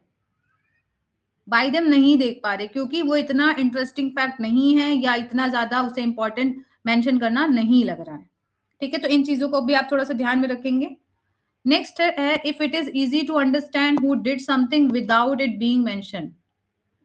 अगर आप देखते एक सेंटेंस बनता है कि the police have caught the thief, एक सेंटेंस है, the police have caught the thieves. आप ज्यादातर देखते हैं क्या पैसिव वॉइस आप बनाते हैं, the thieves have been caught by, sorry the thieves have been caught, बस इतना ही आप देखते हैं, बाय पुलिस नहीं देखते हैं। ठीक है, तो अक्सर आप देखते हैं जब ये आपको पता है कि सब्जेक्ट कौन है, किसने ये काम किया, तब भी आप वहां पे मेंशन नहीं करते हैं डूअर को। जैसे the murderer was arrested last night, अब ये क्या आपको नहीं पता कि किसने अरेस्ट किया होगा, पुलिस ही होगी, ऑब्वियसली द पुलिस ही होगी, तो वहां पे आप मेंशन नहीं करते हैं। ठीक है, क्योंकि ये सेल्फ एविडेंट होता है। तो आई होप आप इतने रूल समझ में आए हैं। ओके, नेक्स्ट देखिए, if the subject of the active passive is like someone, people, they, you, अगर ऐसे सब्जेक्ट आपको मिलेंगे तब भी आप अवॉइड करते हैं। ज्यादातर में मैं देखती हूँ दे तो लिख ही देते हैं लोग, लेकिन कुछ कुछ आपको दे वाला भी सेंटेंस नहीं मिलता है। ये मैं तब के लिए बता रही हूँ जब आपको दो ऑप्शन मिले जिसमें बाय देम लिखा हो और एक में बाय नहीं लिखा हो, तब आपको अगर कंफ्यूजन हो तो जहां पे नहीं लिखा आप उसके साथ जा सकते हैं। ओके, एक सेंटेंस है जैसे समवन ब्रोक द विंडो, तो यहाँ पे क्या हो जाएगा, ब्रोक है वर्ब की second form past indefinite, past indefinite में आप वॉज वर्ब का यूज करेंगे और वर्ब की थर्ड फॉर्म। ठीक है, तो विंडो वॉज ब्रोकन, यहाँ पे आप लिख देंगे, बाय समवन नहीं लिखेंगे। क्या आपको यहाँ तक क्लियर है, बताइए। Yes ma'am. ओके, अब मुझे ऐसा लगता है कि आप लोग को देखिए सारे एक्टिव पैसिव तो आते ही होंगे टेंस वाले, इसका हम एक क्विक रिवीजन करते हैं एक टेबल के फॉर्म में, और फिर हम कुछ एक्सेप्शन को पढ़ेंगे। ठीक है, जैसे ये प्रेजेंट इंडेफिनिट का सेंटेंस है, ही राइट्स द लेटर्स, ये एक सेंटेंस है। लेटर्स आप जानते हैं प्लूरल है, प्लूरल सब्जेक्ट है, तो इसके साथ हम क्या लगा देंगे, आर लगा देंगे। अगर सिंगुलर सब्जेक्ट होता, द लेटर ही बस होता, तो हम इज लगा देते, और वर्ब की थर्ड फॉर्म लगाएंगे, बाय हिम कर देंगे। तो इसका आपको स्ट्रक्चर हमेशा याद रखना है, इसमें भी कई लोग गलती कर चुके हैं। सिंपल जब क्वेश्चन रहते तो मैंने देखा है ज्यादा गलती होती है, तो इन गलतियों को आपको अवॉइड करना है और एक एक वर्ड को आपको पढ़ना है। आपके एग्जाम में जो क्वेश्चन आएंगे एक्टिव पैसिव से, तो आपको 3 से 4 हो सकता है सेंटेंस मिले, या डेफिनेशन बेस्ड भी क्वेश्चन आपको मिल सकते हैं, तो आपको सारे रूल्स पढ़ने हैं। एक्सीलेंट से आप पढ़ सकते हैं, रेन एंड मार्टिन में थोड़ा सा ही दिया है, बहुत ज्यादा नहीं दिया है, तो मैं सभी नोट्स आपको भेज दूंगी। मेरे पास 2 बुक और है ग्रामर की, जिनके क्वेश्चंस काफी अच्छे हैं, तो वो मैं आपको भेजूंगी जिससे आप प्रैक्टिस कर सकते हैं। ओके, नेक्स्ट है सिंपल पास्ट का, ही रोट द लेटर्स। तो आपको पता ही है कि पास्ट हो तो पास्ट में आपको क्या करना है, इज की जगह क्या करना है, वॉज या वर लिखना है अकॉर्डिंग टू द सब्जेक्ट। तो यहाँ पे ये भी प्लूरल है, तो वर लिख देंगे हम, the letters were written by him. Next है प्रेजेंट कंटिन्यूअस। प्रेजेंट कंटिन्यूअस में आपको याद रखना है कि बीइंग का हम यूज करते हैं, इज एम आर और प्लस बीइंग लिखते हैं वर्ब की थर्ड फॉर्म। बाय हिम हमने लिखा है क्योंकि यहाँ पे सब्जेक्ट हमारा ही है। ओके, मैं बहुत ज्यादा इसमें टाइम नहीं लगा रही हूँ क्योंकि मुझे उम्मीद है कोई आता है। अगर कोई चाहता है कि मैं इसे ज्यादा एलिब्रेट करूँ तो आप बता दीजिए, या मैं इसी पेज पे चलूं, बताइए। नहीं मैम, ऐसे ही चलिए। ठीक है, क्योंकि ये आपने पढ़ाई है। Okay, was writing the letter, ये पास्ट कंटिन्यूअस है, तो पास्ट कंटिन्यूअस में आपको क्या करना है, इज एम आर की जगह वर या वॉज कर देना है अकॉर्डिंग टू सब्जेक्ट। बहुत ही सिंपल है, इस तरीके के क्वेश्चन आपको मिलेंगे। He will write the letter, he will write the letter में हम क्या कर देंगे, विल बी कर देंगे, विल बी या शैल बी कर देंगे। तो ये भी आपको याद रखना है, अकॉर्डिंग टू सब्जेक्ट आपको करना है। ठीक है, he is going to write a letter, write the letters, तो गोइंग टू यहाँ पे आपकी जो वर्ब है वो आपको याद रखना है। इसको आप क्या कर देंगे, यहाँ पे आपको जो ऐड करना है वो बी ऐड करना है। ठीक है, ये कौन सा टेंस है बताइए, he is going to write the he is going to write the letters, ये क्या है बताइए, फ्यूचर है ये, प्रेजेंट कॉन्टिन्यूअस। फ्यूचर, जी बोलिए। फ्यूचर कॉन्टिन्यूअस तो बनता ही नहीं है ना। देखिए ये प्रेजेंट कंटिन्यूअस है, लेकिन यहाँ पे देखिए ये जो गोइंग टू है, गोइंग टू के बाद आपको क्या लगाना है, तो बी लगाना है, इसलिए यहाँ पे इसको ऐड किया गया है। अगर आपको इस तरीके सेंटेंस मिले तो यहाँ पे आप बीइंग नहीं लगाएंगे। ठीक है, बीइंग का अगर आप यूज कर लेंगे प्रेजेंट कंटिन्यूअस समझ के, तो ये अवॉइड आपको करना है। यहाँ पे इस तरह के अगर आपको सेंटेंस मिले तो गोइंग टू भी लिख लेना है, इसे आप अपने नोट्स में ऐड कर सकते हैं। ठीक है, नेक्स्ट है प्रेजेंट परफेक्ट, तो हैज बीन, हैव बीन आपको मिलेगा, हैज बीन, हैव बीन आपको यूज करना है तो यहाँ पे देखिए लगा देंगे, और वर्ब की थर्ड फॉर्म। ठीक है, the letters have been written by him, ये सिंपल सा आपको समझ में आ गया होगा कैसे आप चेंज करेंगे। नेक्स्ट है पास्ट परफेक्ट। पास्ट परफेक्ट में भी आपको क्या करना है, आपको बीन ऐड करना है, वर्ब की थर्ड फॉर्म ऐड करना है, बाकी सेम स्ट्रक्चर आपको देखने को मिलेगा। नेक्स्ट देखिए एक और है, टू इन्फिनिटिव का यूज करके अगर आपको सेंटेंस कोई मिले, he has to write the letters, मतलब उसे लिखना है, तो लेटर्स के अकॉर्डिंग आप क्या लिख देंगे, हैव टू, और यहाँ पे भी आप बी ऐड कर देंगे, बी वर्ब की थर्ड फॉर्म और बाय हिम। ओके, अगर आपको मॉडल वर्ब से कोई क्वेश्चन मिले एक्टिव पैसिव में, जैसे he must write the letters, तो मॉडल वर्ब अगर कोई भी आती तो आपको क्या ऐड करना होता है बताइए आप।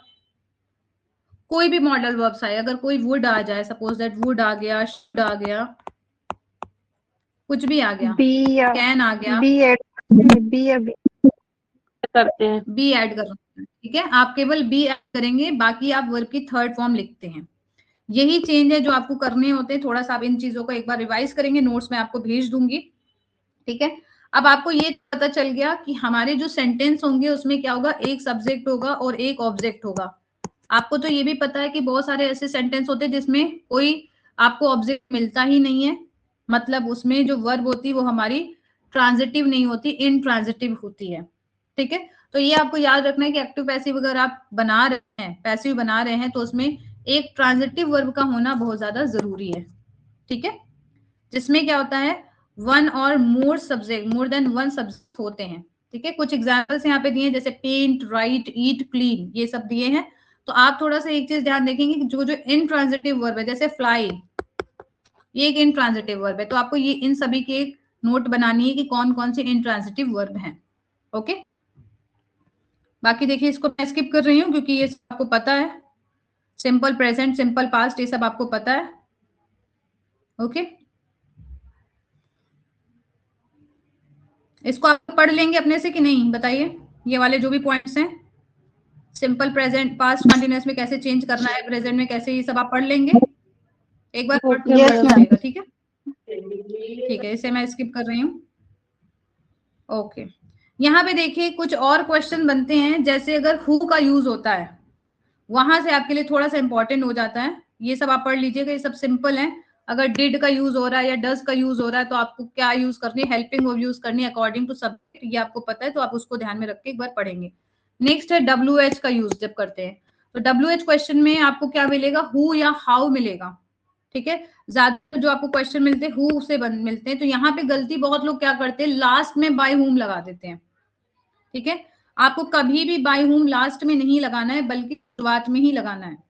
ये एक मेजर मिस्टेक है जिसके लिए मैं आप यहाँ पे डिस्कस कर रही हूँ। जैसे क्वेश्चन है हु टुक द बुक, ठीक है, हु टुक द बुक, तो हु को आप तुरंत बाय हुम में कन्वर्ट कर देंगे और अकॉर्डिंग टू द बुक आप यहाँ पे हेल्पिंग वर्ब लगा देंगे, क्योंकि यहाँ पे टुक लग गया है, मतलब वर्ब की सेकेंड फॉर्म है, पास्ट इंडेफिनिट सेंटेंस है, तो आपको यहाँ पे क्या करना है, बाय हुम पहले आप लगा देंगे, उसके बाद आप सब्जेक्ट के पहले, सॉरी जो द बुक है उसके पहले आप क्या लगा देंगे, वॉज, और फिर उसके बाद टेक का थर्ड फॉर्म टेकन कर देंगे। ठीक है, तो आपको यहाँ पे थोड़ा सा स्ट्रक्चर पे ध्यान देना है, क्योंकि जब आपको ऑप्शन वाले क्वेश्चन मिलते हैं तो आपको अगर बाय हुम मिल जाते तो कई सारे लोग उसको भी करेक्ट कर देते हैं, जो कि नहीं करना है। ओके, नेक्स्ट क्वेश्चन जो इसमें इंपॉर्टेंट है, whom did you laugh at। Laugh at जब भी आप पढ़ेंगे तो प्रेपोजिशन वाले जो आपको पैसिव वाइज चेंज करने हैं, तो वहां पे भी आपको याद रखना है कि किसके साथ कौन सा प्रेपोजिशन लगेगा। तो हुम को हम किस में कन्वर्ट कर देंगे, हुम को कन्वर्ट कर देंगे हु के साथ। Okay, who was laughed at by you, you को हमने क्या किया, यहाँ पे लास्ट में हमने लिख दिया है, और लाफ जो है यहाँ पे इसको हमने थर्ड फॉर्म में कर दिया है। तो यहाँ पे आपको क्या कोई दिक्कत है, वॉज हमने किसके अकॉर्डिंग लगाया है, हु के अकॉर्डिंग लगाया है। ठीक है, क्या आपको यहाँ पे कोई दिक्कत है बताइए, बोलिए बोलिए, नहीं बताइए मैम। बताइए। ओके, अगर आपको देखिए कोई भी सेंटेंस चेंज करने में प्रॉब्लम होगी तो आप मुझे सेंटेंस बताएंगे कि कहाँ प्रॉब्लम हो रही है, और उसको मैं थोड़ा सा इलेबोरेट करूंगी। ठीक है, why did he punish you, यहाँ पे हम देख पा रहे हैं दो आपको सब्जेक्ट, सॉरी, दो आपको मिल रहे हैं प्रोनाउन, एक तो ही मिल रहा है और एक तो यू मिल रहा है, तो आपको यहाँ पे पहचानना है कि कौन सा सब्जेक्ट है और कौन सा ऑब्जेक्ट है। तो ये आपको क्लियर है। यहाँ पे आप क्या करेंगे, को रिवर्स कर देंगे, इसको सब्जेक्ट बना देंगे और ही को आप बना देंगे ऑब्जेक्ट। ठीक है, तो यहाँ पे डिड आ गया है, पास्ट इंडेफिनिट है, तो पास्ट इंडेफिनिट के अकॉर्डिंग हमें क्या करना है, वॉज और वर यूज करना है। क्या कर देंगे हम इसको, ट्रांसफॉर्म कैसे करेंगे, सॉरी पैसिव कैसे बनाएंगे, why were you punished by him. ठीक है, ऐसे ही आपको बहुत ही सिंपल सिंपल क्वेश्चन आपको एग्जाम में मिलेंगे, तो इसकी आपको प्रैक्टिस ज्यादा से ज्यादा करनी है, जितनी ज्यादा से ज्यादा आप कर सके। ओके, नेक्स्ट है sentence, why are they tearing down the old theatre hall. यहाँ पे देखिए आपको ये समझना है कि जो सब्जेक्ट है वो हमारा दे है और ऑब्जेक्ट जो है वो पूरा द ओल्ड थिएटर हॉल। केवल ओल्ड थिएटर हॉल से आपको आंसर की स्टार्टिंग नहीं करनी है। तो ये हमारा क्योंकि सिंगुलर नाउन है तो इसके अकॉर्डिंग हम यहाँ पे इज कर देंगे। Why is the old theater being torn? यहाँ being क्यों लगा ये बताइए, कौन सा टेंस है ये वाला सेंटेंस? मैम प्रेजेंट कॉन्टिन्यूअस है, प्रेजेंट कॉन्टिन्यूअस है।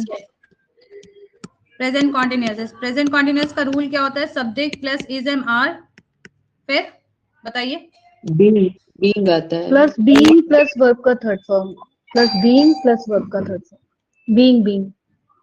ये सब्जेक्ट का मैं बता रही हूँ, सॉरी एक्टिव का बता रही हूँ। ठीक है, वर्ब की वर्ब फॉर्म और ऑब्जेक्ट लगा देंगे। ठीक है, ये आपका एक्टिव, और आप इसको जब रिवर्स करेंगे तो फिर आप क्या कर देंगे, यहाँ पे आप इज एम आर के बाद आप बीइंग लगा देंगे।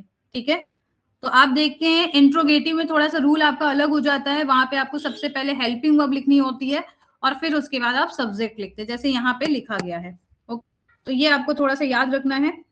नेक्स्ट क्वेश्चन है, how was the experiment finish. तो how was the experiment finish, ये क्या है, ये एक्टिव वॉइस है कि पैसिव वॉइस, ये बताइए।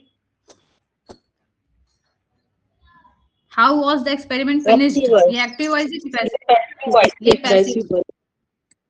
पैसिव वॉइस है। तो आपको एग्जाम में देखिए पैसिव से एक्टिव भी चेंज करने को मिलेंगे। ठीक है, हो सकता है 2 एक्टिव मिल सकते हैं, 2 पैसिव मिल सकते हैं, या थोड़ा सा जो भी नंबर में चेंज हो। तो आपको एक्टिव के साथ साथ पैसिव से एक्टिव बनाने की भी प्रैक्टिस करनी है। पैसिव से एक्टिव बनाना थोड़ा सा मुश्किल हो जाता है क्योंकि हम लोग की डायरेक्ट आदत होती है पैसिव भी बनाने की। तो देखिए कैसे चेंज हुआ है, यहाँ पे हमें देखना है। देखिए क्या यहाँ पे हमें कोई ऑब्जेक्ट मिल रहा है या कोई सब्जेक्ट आपको क्लियर है, यहाँ पे केवल आपको एक ही एक्सपेरिमेंट। यहाँ पे आप देखिए डूअर तो आप देख नहीं पा रहे, तो जब भी डूअर क्लियर नहीं होता तो वहां या तो यू होगा या तो दे होगा। तो आपको अकॉर्डिंग टू सेंटेंस आपको जो भी डूअर है उसको लगाना पड़ेगा। जैसे यहाँ पे हमने क्या लिख दिया, how did you finish the experiment.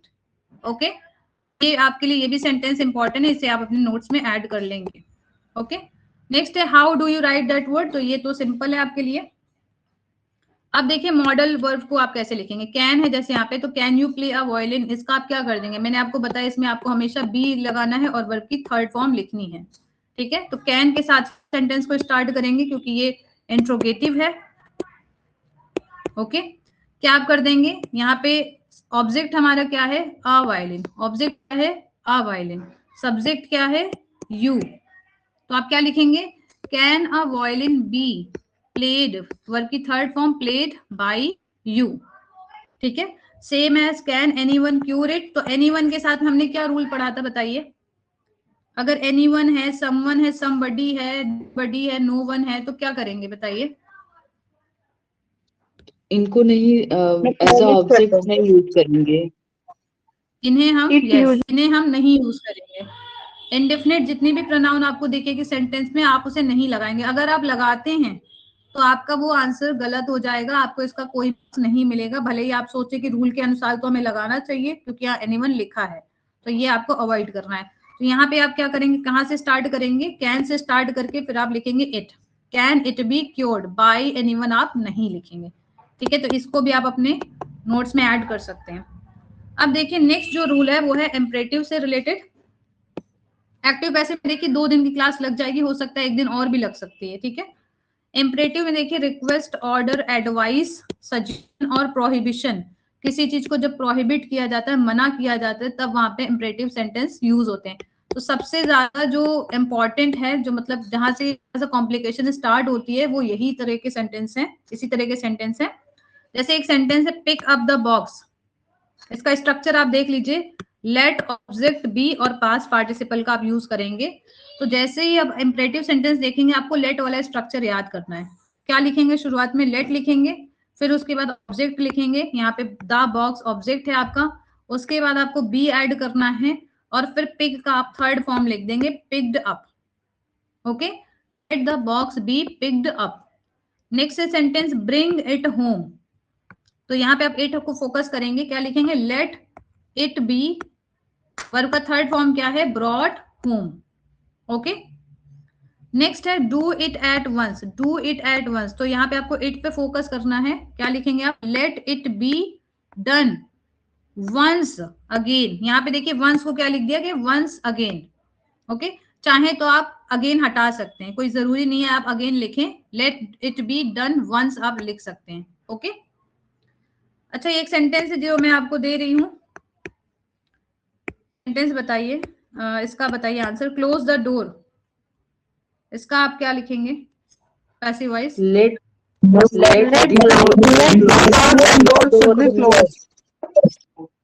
Late the door be closed, let the door be closed. ठीक है, आपको जो प्रैक्टिस करनी है, हाँ बिल्कुल, आपको जब प्रैक्टिस करनी है एक्टिव पैसिव में, देखिए आप सबको एक्टिव पैसिव बहुत अच्छे से आता है, लेकिन आप गलती एग्जाम में ना करें, इसलिए आपको जो भी सिंपल टेंस वाले जो भी हमने समझे, जो इजी इजी थे अभी आपके लिए, उसको तो आप एक बार पढ़ लेंगे, पूरा रूल्स पढ़ लेंगे और एक्सरसाइजेज जो आप सॉल्व करेंगे, पर जो इम्परेटिव सेंटेंस स्टार्ट हो जाएंगे तो आपको बहुत ध्यान से एक्सरसाइज सॉल्व करनी है। ठीक है, एक्सरसाइज मैं आपको भेजूंगी, आप इसको सॉल्व करेंगे। देखिए नेक्स्ट देखिए यहाँ पे rule, when the emphasis is on the person addressed to, the sentence can begin with you.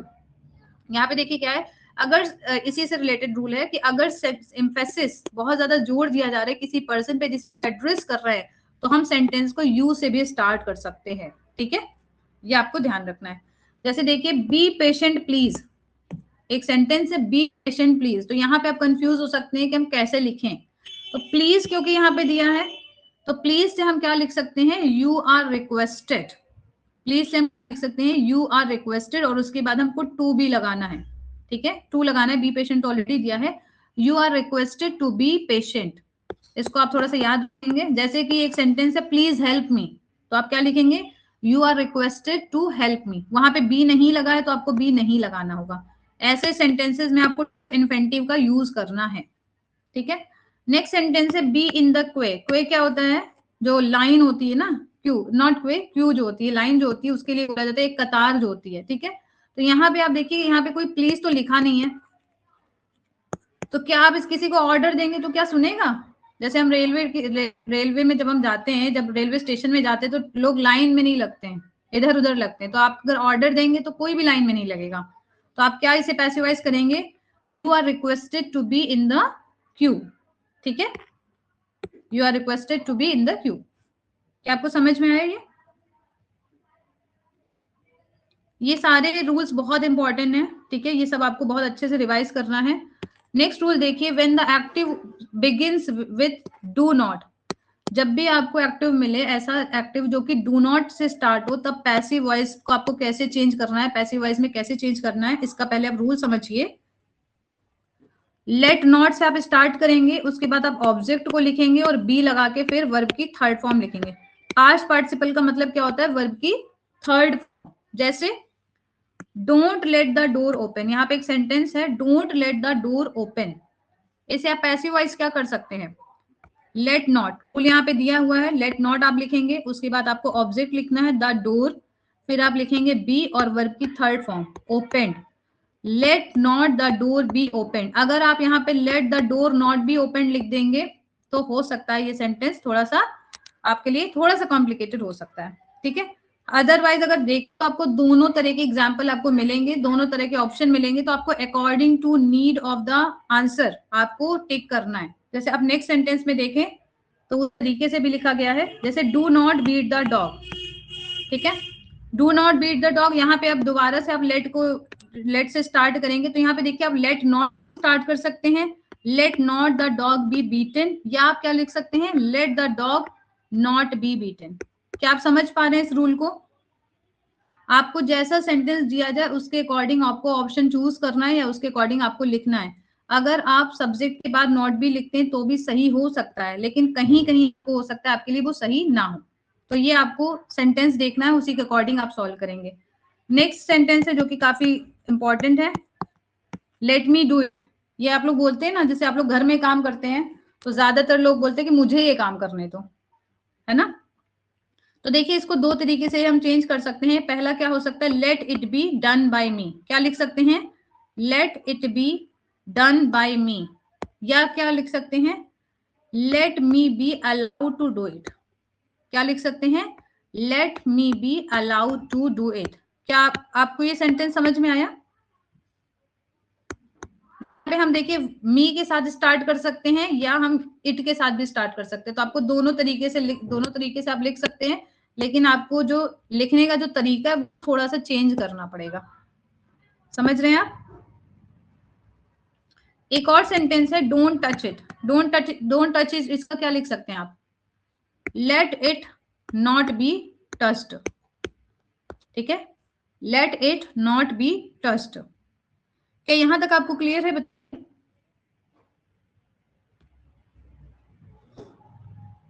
बोलिए। Yes ma'am. यस। ज्यादा बोरिंग हो जा रहा है क्या। एक रूल और हम डिस्कस करते हैं, ठीक है, फिर इसके बाद हम दूसरा टॉपिक डिस्कस करेंगे, नहीं तो हम ज्यादा एक दिन में पढ़ेंगे तो बहुत बोरिंग हो जाएगा, है ना। पर आज हम जितना भी पढ़ रहे हैं इसके अकॉर्डिंग मैं आपको क्वेश्चन सॉल्व करने को दूंगी और थोड़े ज्यादा क्वेश्चंस दूंगी जिससे आप सॉल्व करके ग्रुप में भेजेंगे। ओके, चलिए नेक्स्ट देखते हैं। The passive form has to begin with you when the object of the verb in the active voice is not given. देखिए ये बहुत इंपॉर्टेंट है।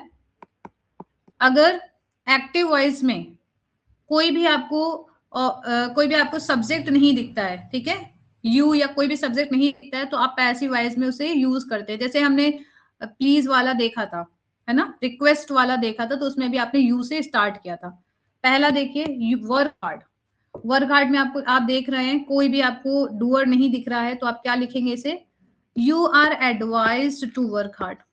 अब देखिए ये जो वर्ड्स एडवाइज्ड या रिक्वेस्टेड, ये जितने भी वर्ड हैं, या ऑर्डर्ड, कोई भी ऐसे वर्ड्स आप देख पा रहे हैं, कोई भी वर्ब वाले जो वर्ड हैं वो आप according to meaning of the sentence लगाएंगे। ठीक है, किसी भी व्यक्ति को आप रिक्वेस्ट नहीं करेंगे कि वर्क हार्ड करना चाहिए। मैं अगर आपसे बोलती हूँ कि आप लोग मेहनत करिए तो मैं आपसे रिक्वेस्ट नहीं करती, ना तो मैं आपको ऑर्डर करती हूँ, सिर्फ आपको एडवाइस करती हूँ।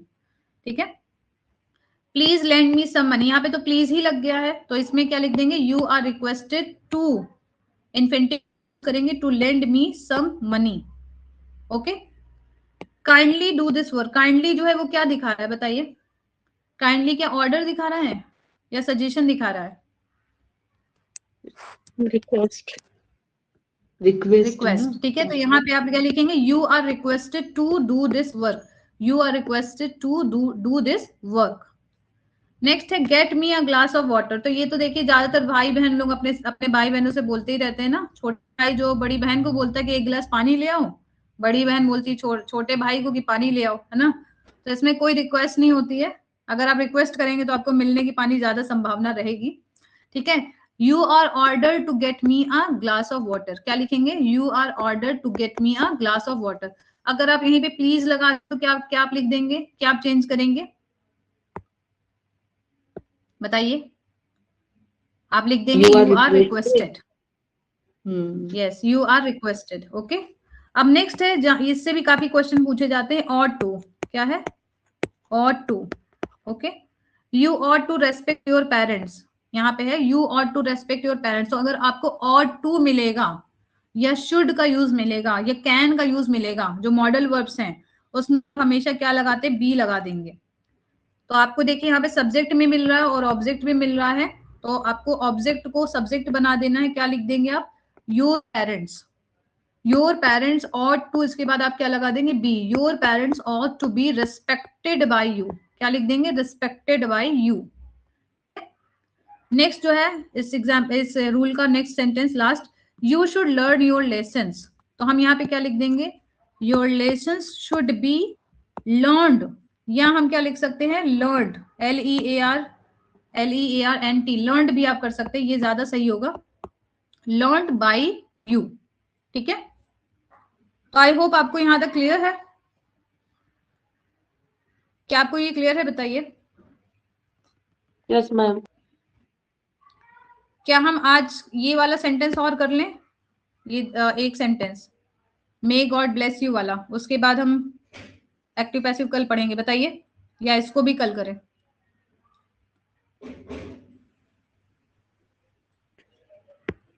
कर लेते हैं। बोलिए। कर लेते हैं, ओके। जैसे मे वाले जो सेंटेंस होते हैं वो ऑप्टेटिव सेंटेंस का एग्जाम्पल होते हैं, ये आपको याद रखना है। जब भी अगर आपसे टाइप्स ऑफ सेंटेंस पूछा जाए तो टाइप्स ऑफ सेंटेंस में अगर आप रेन एंड मार्टिन देखते तो रेन एंड मार्टिन में ऑप्टेटिव सेंटेंस इंक्लूड नहीं किया गया है, केवल जो एक्सक्लेमेटरी सेंटेंस है वही तक इंक्लूड किया गया है। लेकिन आपको ये याद रखना है कि जब भी मे गॉड ब्लेस यू ऐसे सेंटेंस आपको मिलेंगे तो वो ऑप्टेटिव में आएंगे, जिसमें ब्लेसिंग की बात होती है। ठीक है, तो इन सेंटेंसेस गॉड इज इन्वोक्ड, जहां पे गॉड को इन्वोक किया जाता है तो वहां पे हम पैसिव वॉइस कैसे लिखते हैं? जैसे एक्टिव आप देखिए, may God bless you, may God bless you. क्या पैसिव में क्या करेंगे? May you be blessed by God, may you be blessed by God. अब यहाँ पे आपसे एक गलती क्या हो सकती है? यहाँ पे अगर आप देखें जो एक्सक्लेमेटरी मार्क है, यहाँ पे हो सकता है कि आप एक्सक्लेमेटरी मार्क ना लगाएं, तो वो आपको लगाना होगा। ठीक है, क्या आपको क्लियर है? बताइए। Yes ma'am. ओके, तो मैं स्क्रीन को स्टॉप कर रही हूँ। तो ये बताइए कि आज एक्टिव पैसिव आपको समझ में आया नहीं आया? मैं थोड़ा सा फास्ट ही पढ़ाई हूँ क्योंकि ये देखिए एक डिस्कशन क्लास है, इसमें हम डिस्कशन ज्यादा कर रहे हैं। हम 1 बाय 1 बेसिक लेवल से नहीं पढ़ रहे हैं क्योंकि आप सबने एक्टिव पैसिव बहुत अच्छे से पढ़ा है। सिर्फ और सिर्फ हम उन गलतियों पे फोकस कर रहे हैं जहां पे हमें नहीं करनी चाहिए, या जहां से क्वेश्चन पूछे जाते हैं और वहां पे आपसे मिस्टेक्स होने के बहुत सारे चांसेस होते हैं। तो क्या कोई समझ में आया है एक्टिव पैसिव वाली आज क्लास? ओके, कुछ और रूल्स हैं जिन्हें हम कल की क्लास में डिस्कस करेंगे, इसको कंटिन्यू करेंगे। ये बताइए कि जो लिटरेचर में जो हमने आंसर डिस्कस किया है, Macbeth as a tragic hero, अगर आपको लिखने को दिया जाए, क्या आपके माइंड में अब कुछ पॉइंट्स हैं जिनको आपको ध्यान में रखना है, जो आप लिखेंगे? क्या क्या पॉइंट्स होने चाहिए आंसर में? क्या आपको वो समझ में आया है? अब देखिए, यहाँ पे देखिए आप लोग अब एक गलती करते हैं। जैसे आज आपने क्लास ली, बहुत आप टाइम लेके आप सब बहुत बिजी हैं, आप अपना टाइम निकाल के आज पढ़े। अब अगर इसको क्लास के बाद आज ही के दिन में रिवाइज नहीं करेंगे तो वो चीजें कुछ दिन बाद आपके माइंड से वाइप आउट हो जाएंगी। बहुत सारे टॉपिक्स हैं, बहुत कुछ आपको पढ़ना है।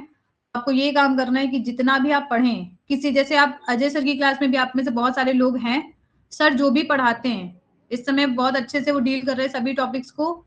या आप लोग कोई यूट्यूब चैनल पे भी देख रहे हैं तो आप जिस भी टॉपिक को पढ़ें उसको कोशिश करें कि जॉट डाउन करने की कोशिश करें, उससे लिखने की कोशिश करें। आंसर एक या दो तो आपको लिखना ही लिखना है। उसके अलावा अगर आप रिवीजन के पॉइंट ऑफ व्यू से लिख रहे हैं तो आपको पॉइंटर्स में लिखनी चीजें। ठीक है, और उसके अलावा अगर मैं बात करूं ग्रामर की, तो ग्रामर को आपको रिवीजन ज्यादा करना है क्योंकि ग्रामर भी से भी क्वेश्चन बनेंगे आपके। और ग्रामर जो है मुझे ऐसा लगता है कि वो बिल्कुल मैथ्स के जैसा होता है। अगर आपको 2 मार्क्स का क्वेश्चन दिया गया है तो आपने सही लिखा है तो 2 मार्क्स आपको पूरे मिल जाएंगे। लिटरेचर में आप कितना भी अच्छा लिख दें, आपको पूरे मार्क्स कभी नहीं मिलते हैं, एक फैक्ट है ना। तो ये इसलिए आपको ग्रामर बहुत अच्छे से पढ़ना है। और लिटरेचर में देखिए सबसे अच्छी बात जो आपके लिए है वो ये है कि आपको वर्क प्रेस्क्राइब्ड है। जीआईसी की अगर बात करूं तो जीआईसी में सिलेबस बहुत ज्यादा है। जब आप लोग मेंस की तैयारी करेंगे तो जीआईसी में सिलेबस ज्यादा है। उसका रीजन ये है कि राइटर्स दिए हैं, क्रिटिसिज्म में बहुत सारे टॉपिक्स दिए हैं। और राइटर में तो देखिए एक राइटर की 3 से 4 वर्क इंपॉर्टेंट है। तो वहां भी जब क्वेश्चन बनेगा तो जनरलाइज फॉर्म में बनेगा। जैसे डिकेंस से उसका उनके कैरेक्टराइजेशन से क्वेश्चन बन सकता है, या अगर आर के नारायण से क्वेश्चन बनता है तो मालगुडी को मालगुडी के पर्सपेक्टिव से क्वेश्चन बन सकते हैं। तो वहां पे आपका जो आंसर राइटिंग का जो तरीका होगा वो बिल्कुल अलग होगा। लेकिन जब आप बात करते हैं एलडी ग्रेड की, तो क्योंकि वर्क प्रेस्क्राइब्ड है, टर्म्स दी हुई हैं, मूवमेंट दिए हुए हैं, तो ज्यादातर टॉपिक्स को कवर करने के लिए एसोसिएट किए जाएंगे, एक दूसरे से इंटरकनेक्टेड किए जाएंगे। ठीक है, तो ये आपको याद रखना है कि कैसे आंसर पूछे जाते हैं। 3 से 4 दिन और क्लास हो जाए तो मैं आपके लिए एक टेस्ट भी प्रेजेंट करूंगी, एक आपको टेस्ट पीडीएफ बना के भेजूंगी कि कैसे क्वेश्चन बन सकते हैं आपके एग्जाम में। और एक चीज और बताइए कि आप लोग लाइव टेस्ट देने के लिए कब से तैयार हैं? लाइव टेस्ट मतलब कि 10 मिनट में आपको दूंगी एक क्वेश्चन जो मैं समझाई हुई हूँ आपको, ऐसा नहीं ऑल ऑफ सडन नहीं दूंगी, अभी शुरू में आप लोग परेशान हो जाएंगे। जो भी क्वेश्चन मैंने आपसे डिस्कस किया है या पढ़ाया है या नोट्स भेजे है, उसी में से कोई एक क्वेश्चन मैं आपको दूंगी, 10 मिनट का टाइम दूंगी लॉन्ग आंसर टाइप में लिखने के लिए। तो आप लोग कब से राजी हैं लिखने के लिए बताइए, क्योंकि वो मुझे शुरू, जब तक आप लोग सामने नहीं लिखेंगे तब तक कुछ आपको पता नहीं चलेगा। कंफर्ट जोन से थोड़ा सा तो बाहर निकलना ही पड़ेगा आपको। बताइए मैम 1 वीक के बाद आप करवा सकते हैं। मंडे मंडे से, ठीक है, मुझे कोई मैम दिक्कत दिस नहीं इज है। द आप लोग मुझे बताएं आप लोग कब रेडी हैं। बोलिए। Ma'am this 10 is to the main 12 है तो लेकिन बहुत ज्यादा। Right randomly. फिर से बोलिए। निशा आई थिंक नाम है, निशांका, बताइए आप क्या कह रही हैं। Ma'am this is the main lacking point that I am not able to write the answer. वो पता है क्या है, उसके लिए एक है, वो फोर्स आपके ऊपर डालना पड़ेगा। जब तक फोर्स नहीं डाला जाएगा तब तक आप लोग नहीं लिखेंगे, मुझे पता है। जैसे Sometimes एग्जाम it की is जब तक hard डेट नहीं to आ जाती remember तैयारी all the उतनी नहीं अच्छी। points also. Sometimes it is very क्या hard बोल रही हैं to आप? remember all the points regarding the topic. मतलब we have learned the topic, we have learned the about the writer also, but still मतलब randomly we are not able to write. तो randomly अभी आपको नहीं करना है, इसीलिए मैं आपको बोल रही हूँ कि एक टॉपिक से जितने से क्वेश्चन बन सकते हैं। मैं पीडीएफ भेजूंगी तो आप देखेंगे। अभी तक मैंने ज्यादा पीडीएफ भेजी है, क्वेश्चन और आंसर की पॉइंट ऑफ व्यू से जो मैंने पीडीएफ भेजी उसमें मोस्ट इंपॉर्टेंट क्वेश्चन मैंने इंक्लूड किए हैं। लेकिन अब जो मैं अगर नॉवेल से जो मैं आपको क्वेश्चन भेजूंगी तो उसमें 2 से 3 क्वेश्चन होंगे जो मोस्ट रिपीटेड होंगे, और उसके बाद मैंने एक हेडिंग ऐड करी है सम मोर, कि उसको आपको पढ़ना है, वहां से कुछ पॉइंट्स आपको आंसर में ऐड करने हैं। लेकिन जो सबसे ज्यादा फ्रिक्वेंटली आस्क्ड वाले जो क्वेश्चन है वो आपको पूरा पढ़ लेना अच्छे से, 2 से 3 बार Okay. पढ़ना है, उसे एक बार लिखने की कोशिश करनी है। क्योंकि देखिए बहुत ज्यादा मुश्किल नहीं है। मैंने बीए के क्वेश्चंस उठाए हैं, मैंने एमए के क्वेश्चंस उठाए हैं, और हर एग्जाम में वही क्वेश्चन पूछे जाते हैं। समझ रहे हैं आप? तो आपके पास क्वेश्चंस की एक सीरीज होगी, आपको पता होगा कि क्वेश्चन पूछा क्या जाएगा। आपको क्वेश्चन पता होंगे, आपको आंसर भी मिले होंगे, सिर्फ आपको लिखना ही है। तो इसीलिए 1 महीना आप एक काम करिए, देख देख के लिखिए आप थोड़ा सा, बीच बीच में आप कोशिश करिए छोटे छोटे आंसर बिना देखे लिखने की, और फिर 1 महीने बाद आप आराम से लिखना शुरू कर देंगे। जी बताइए Radha. Ma'am, one more question I have. बोलिए बोलिए।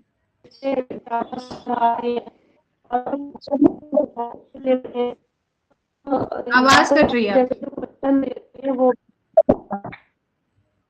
राधा आपकी आवाज कट मैम रही है, मुझे काफी ज्यादा आवाज कट रही है।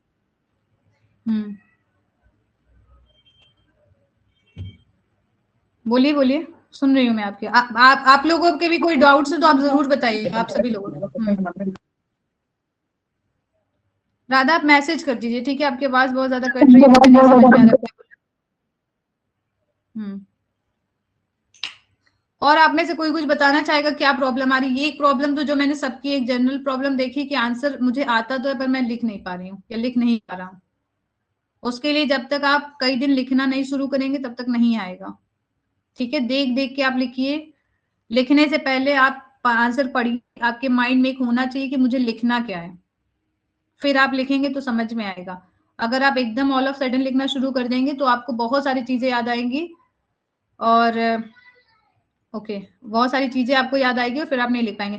क्वेश्चन मैं क्लास से रिलेटेड ही दे रही हूँ एक्चुअली। कल जो मैंने पढ़ाया था केवल वही क्वेश्चन दिया था, आज की क्लास हुई नहीं थी और किसी ने ग्रुप में बोला था कि क्वेश्चन भेज दीजिए, इसलिए मैंने भेजा था अलग क्वेश्चन। बाकी आज जो हमने डिस्कस किया है, जैसे मैकबेथ हमने एज अ ट्रेजिक हीरो आज पढ़ा है, तो आपका जो असाइनमेंट होगा जो आपको लिखना है वो Macbeth as a tragic hero ही लिखना है। एक्टिव पैसेज से आपको डिस्क्रिप्टिव में आंसर लिखना है, शॉर्ट आंसर टाइप 125 वर्ड्स का, और कुछ एक्टिव पैसिव में आपको चेंज करने को दूंगी। क्लास से रिलेटेड इसलिए दूंगी कि आपका एक रिवीजन हो जाएगा और आपने जो पढ़ा है वो आपका पक्का भी हो जाएगा। और अगर हम कुछ और टॉपिक दे देंगे तो आपको थोड़ा कंफ्यूज कर सकता है। ठीक है, आप सभी लोग लाइव क्लास ज्वाइन करने की कोशिश करिए, तभी आपको बेनिफिट होगा। नहीं तो आप सभी के पास बहुत सारे नोट्स हैं, कोई फायदा नहीं होगा। ये मैं आपको एक मतलब सही बात बता रही हूँ। जी बताइए राधा। बोलिए। और कोई कुछ कहना चाहता है? धर्मेंद्र आप कुछ कहना चाहते हैं? धर्मेंद्र, धनंजय, अनुभव आप कुछ कहना चाहते हैं? मैम ये पूछना था कि आप इसमें ड्रामा वाली यूनिट लाइव क्लास में कंटिन्यू रखेंगी अभी? हाँ, ड्रामा ही अभी मैं डिस्कस करूंगी। एक एक यूनिट को हम कंप्लीट करेंगे क्योंकि नॉवेल्स के ऑलरेडी बहुत सारे लेक्चर्स मैंने आप लोग को प्रोवाइड किए हैं, ठीक है। और नॉवेल वाला सेक्शन है नोट्स वाला, उसमें मैंने लेक्चर के लिंक्स भी दिए हैं और कुछ दिनों बाद मैं आपको नोट्स दूंगी। नोट्स मेरे पास नॉवेल के सारे प्रिपेयर हैं, नहीं भेजने का सिर्फ एक रीजन है, अगर मैं अभी नॉवेल के नोट्स भेजना शुरू कर दी और आप पढ़ रहे हैं ड्रामा, अजय सर से आपने प्रोज पढ़ा, तो आपका दिमाग एकदम कंफ्यूज हो जाएगा कि मैं क्या कंप्लीट करूँ क्या नहीं करूँ। नोट्स भेजने को तो मैं आज भेज दूं, पर आपका दिमाग ऑलरेडी बहुत कंफ्यूज है और मैं नहीं करना चाह रही हूँ। सिर्फ यही वजह है कि मैं नोट्स नहीं भेज रही हूँ, एक एक टॉपिक के नोट्स भेज रही हूँ, जाके आप एक एक पढ़ें। अगर मैं ज्यादा भेजूंगी तो फिर आप ना एकदम टेंशन में आ जाएंगे कि मेरा कुछ कंप्लीट नहीं हो रहा।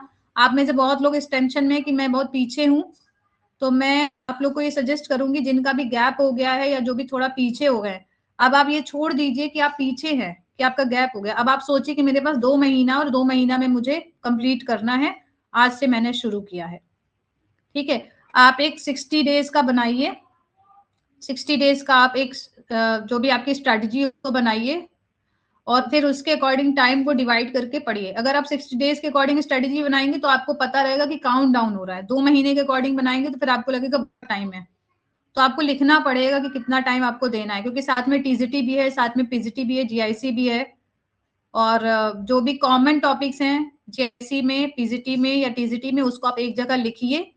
और जब एक राइटर जो कॉमन राइटर को आप पढ़ रहे हैं 2 एग्जाम में जो है, उसको आप एक ही साथ प्रिपेयर कर लीजिए। ये नहीं कि आप टीजीटी के लिए अलग पढ़ेंगे और पीजीटी के लिए पढ़ेंगे, और जो राइटर कंप्लीट आपका होता जाए उसको आप टिक करते जाएं। सभी राइटर्स की एक लिस्ट बनाइए, अपने रूम पे आप पेस्ट करिए वॉल पे, और जो जो राइटर कंप्लीट होता जाए उसको टिक करते जाइए। तो आपका जो दिमाग है ना वो थोड़ा सा रिलीफ महसूस करेगा कि चलो एक राइटर तो कंप्लीट हो गए। तो ये आपको करना है। पोएट्री में मैं समझ पा रही कंफ्यूजन है, पोएट्री में कंफ्यूजन इसलिए क्योंकि सबसे ज्यादा पोएट्री का सिलेबस है, बहुत ज्यादा पोएट्री है और उसमें आपको पोएट्री नहीं है। नॉवेल में तो आप समरी पढ़ के काम चला रहे हैं, ठीक है। ड्रामा में आप समरी पढ़ ले रहे तो चल जा रहा है। प्रोज भी आपको थोड़ा समझना है। पोएट्री में आपको पूरी पोएट्री समझनी है, जो लेंथी है वो आप उसका बेसिक कॉन्सेप्ट समझ सकते हैं। तो पोएट्री को हम डिस्कस करेंगे, लेकिन पोएट्री को मैं थोड़ा सा यूनिट कंप्लीट हो जाए उसके बाद करूंगी, ठीक है। ड्रामा वाली कंप्लीट हो जाए फिर मैं पोएट्री स्टार्ट करूंगी, ठीक है। तो उसको हम डिस्कस करेंगे। पोएट्री में आपको सबसे पहले अगर जो छोटी पोएम है उसको आप पूरी पोएम पढ़ेंगे, आप लोग पढ़ सकते हैं टाइम निकाल के, यूट्यूब पे बहुत सारे लेक्चर्स हैं, ठीक है। पोएट्री पहले आपको समझनी है, उसमें आपको अंडरलाइन लाइंस, आपके पास एलटी वाले प्री की बुक होगी, उसमें आप पोएम को पढ़िए, समराइज करिए, समराइज जो वर्जन है उसको आप पढ़िए, अंडरलाइन करिए जो इंपॉर्टेंट की वर्ड्स हैं, 3 से 4 इंपॉर्टेंट कोटेशन निकालिए जिसको आप आंसर में इंक्लूड करेंगे। और पोएट्री में सबसे ज्यादा जो इंपॉर्टेंट पॉइंट है वो ये है कि बहुत सारे की वर्ड्स को आप अपने आंसर में इंक्लूड कर सकते हैं बिना कोटेशन के। लाइक आप जैसे लिख रहे हैं तो कुछ कीवर्ड्स को आप जैसे आप कॉम्प्रहेंशन फॉर्म में, नॉट कॉम्प्रहेंशन, पैराफ्रेज फॉर्म में जब आप लिख रहे हैं अपने आंसर को, तो उसमें भी आपको कीवर्ड्स को इंक्लूड करना है। माई एंकरिंग थॉट्स, इसको आप अपने आंसर में इंक्लूड कर सकते हैं। तो पोइट्री के लिए आपको थोड़ा सा लाइंस पे ज्यादा काम करना पड़ेगा, सिंबलिज्म पे, इमेजरी पे, ठीक है। फिगर ऑफ स्पीच बहुत इंपॉर्टेंट है उसके लिए, तो उस पर हम काम करेंगे। अभी आप परेशान मत होइए, जो आपकी छोटी यूनिट है पहले आप उसे कंप्लीट करिए जिससे आपका बर्डन थोड़ा कम हो। ये बताइए कि आप में से कितने लोगों ने टाइप्स ऑफ ड्रामा पढ़ लिया है, जो मैंने नोट्स भेजा था, छोड़ दिया है उसे बाद के लिए या पढ़ लिया है? डन। ओके, बाकी लोगों ने?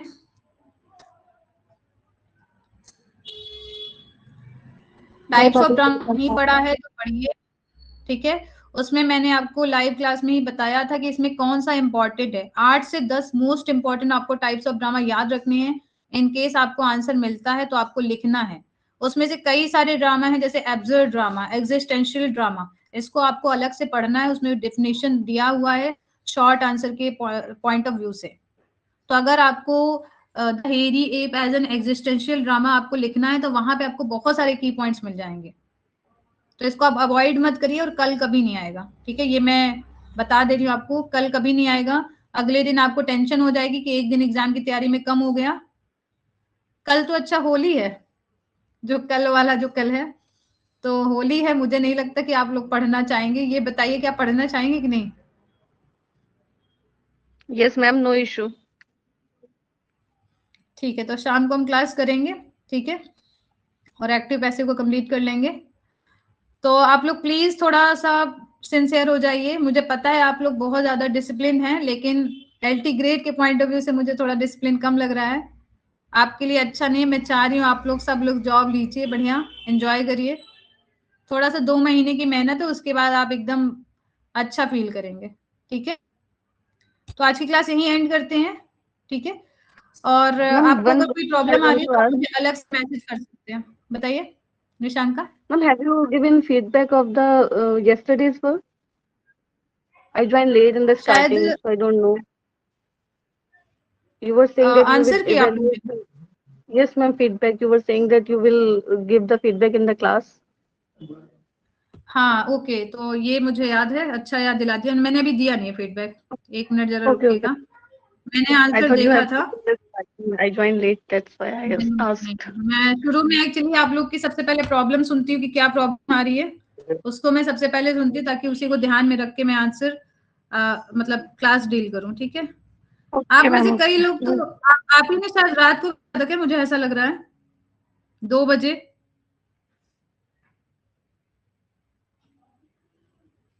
है ना। और कुछ लोगों ने भी क्लास के 1 घंटा पहले भेजा था। तो मैं आप लोगों से कहना चाहूंगी कि आप कोशिश करिए कि 12 से 1 बजे तक आंसर भेज दीजिए मैक्सिमम, क्योंकि फिर उसके बाद मेरे कुछ काम होते हो सकते हैं मैं आंसर ना दे पाऊँ। तो 12 से 1 बजे तक आप भेजिएगा, ठीक है।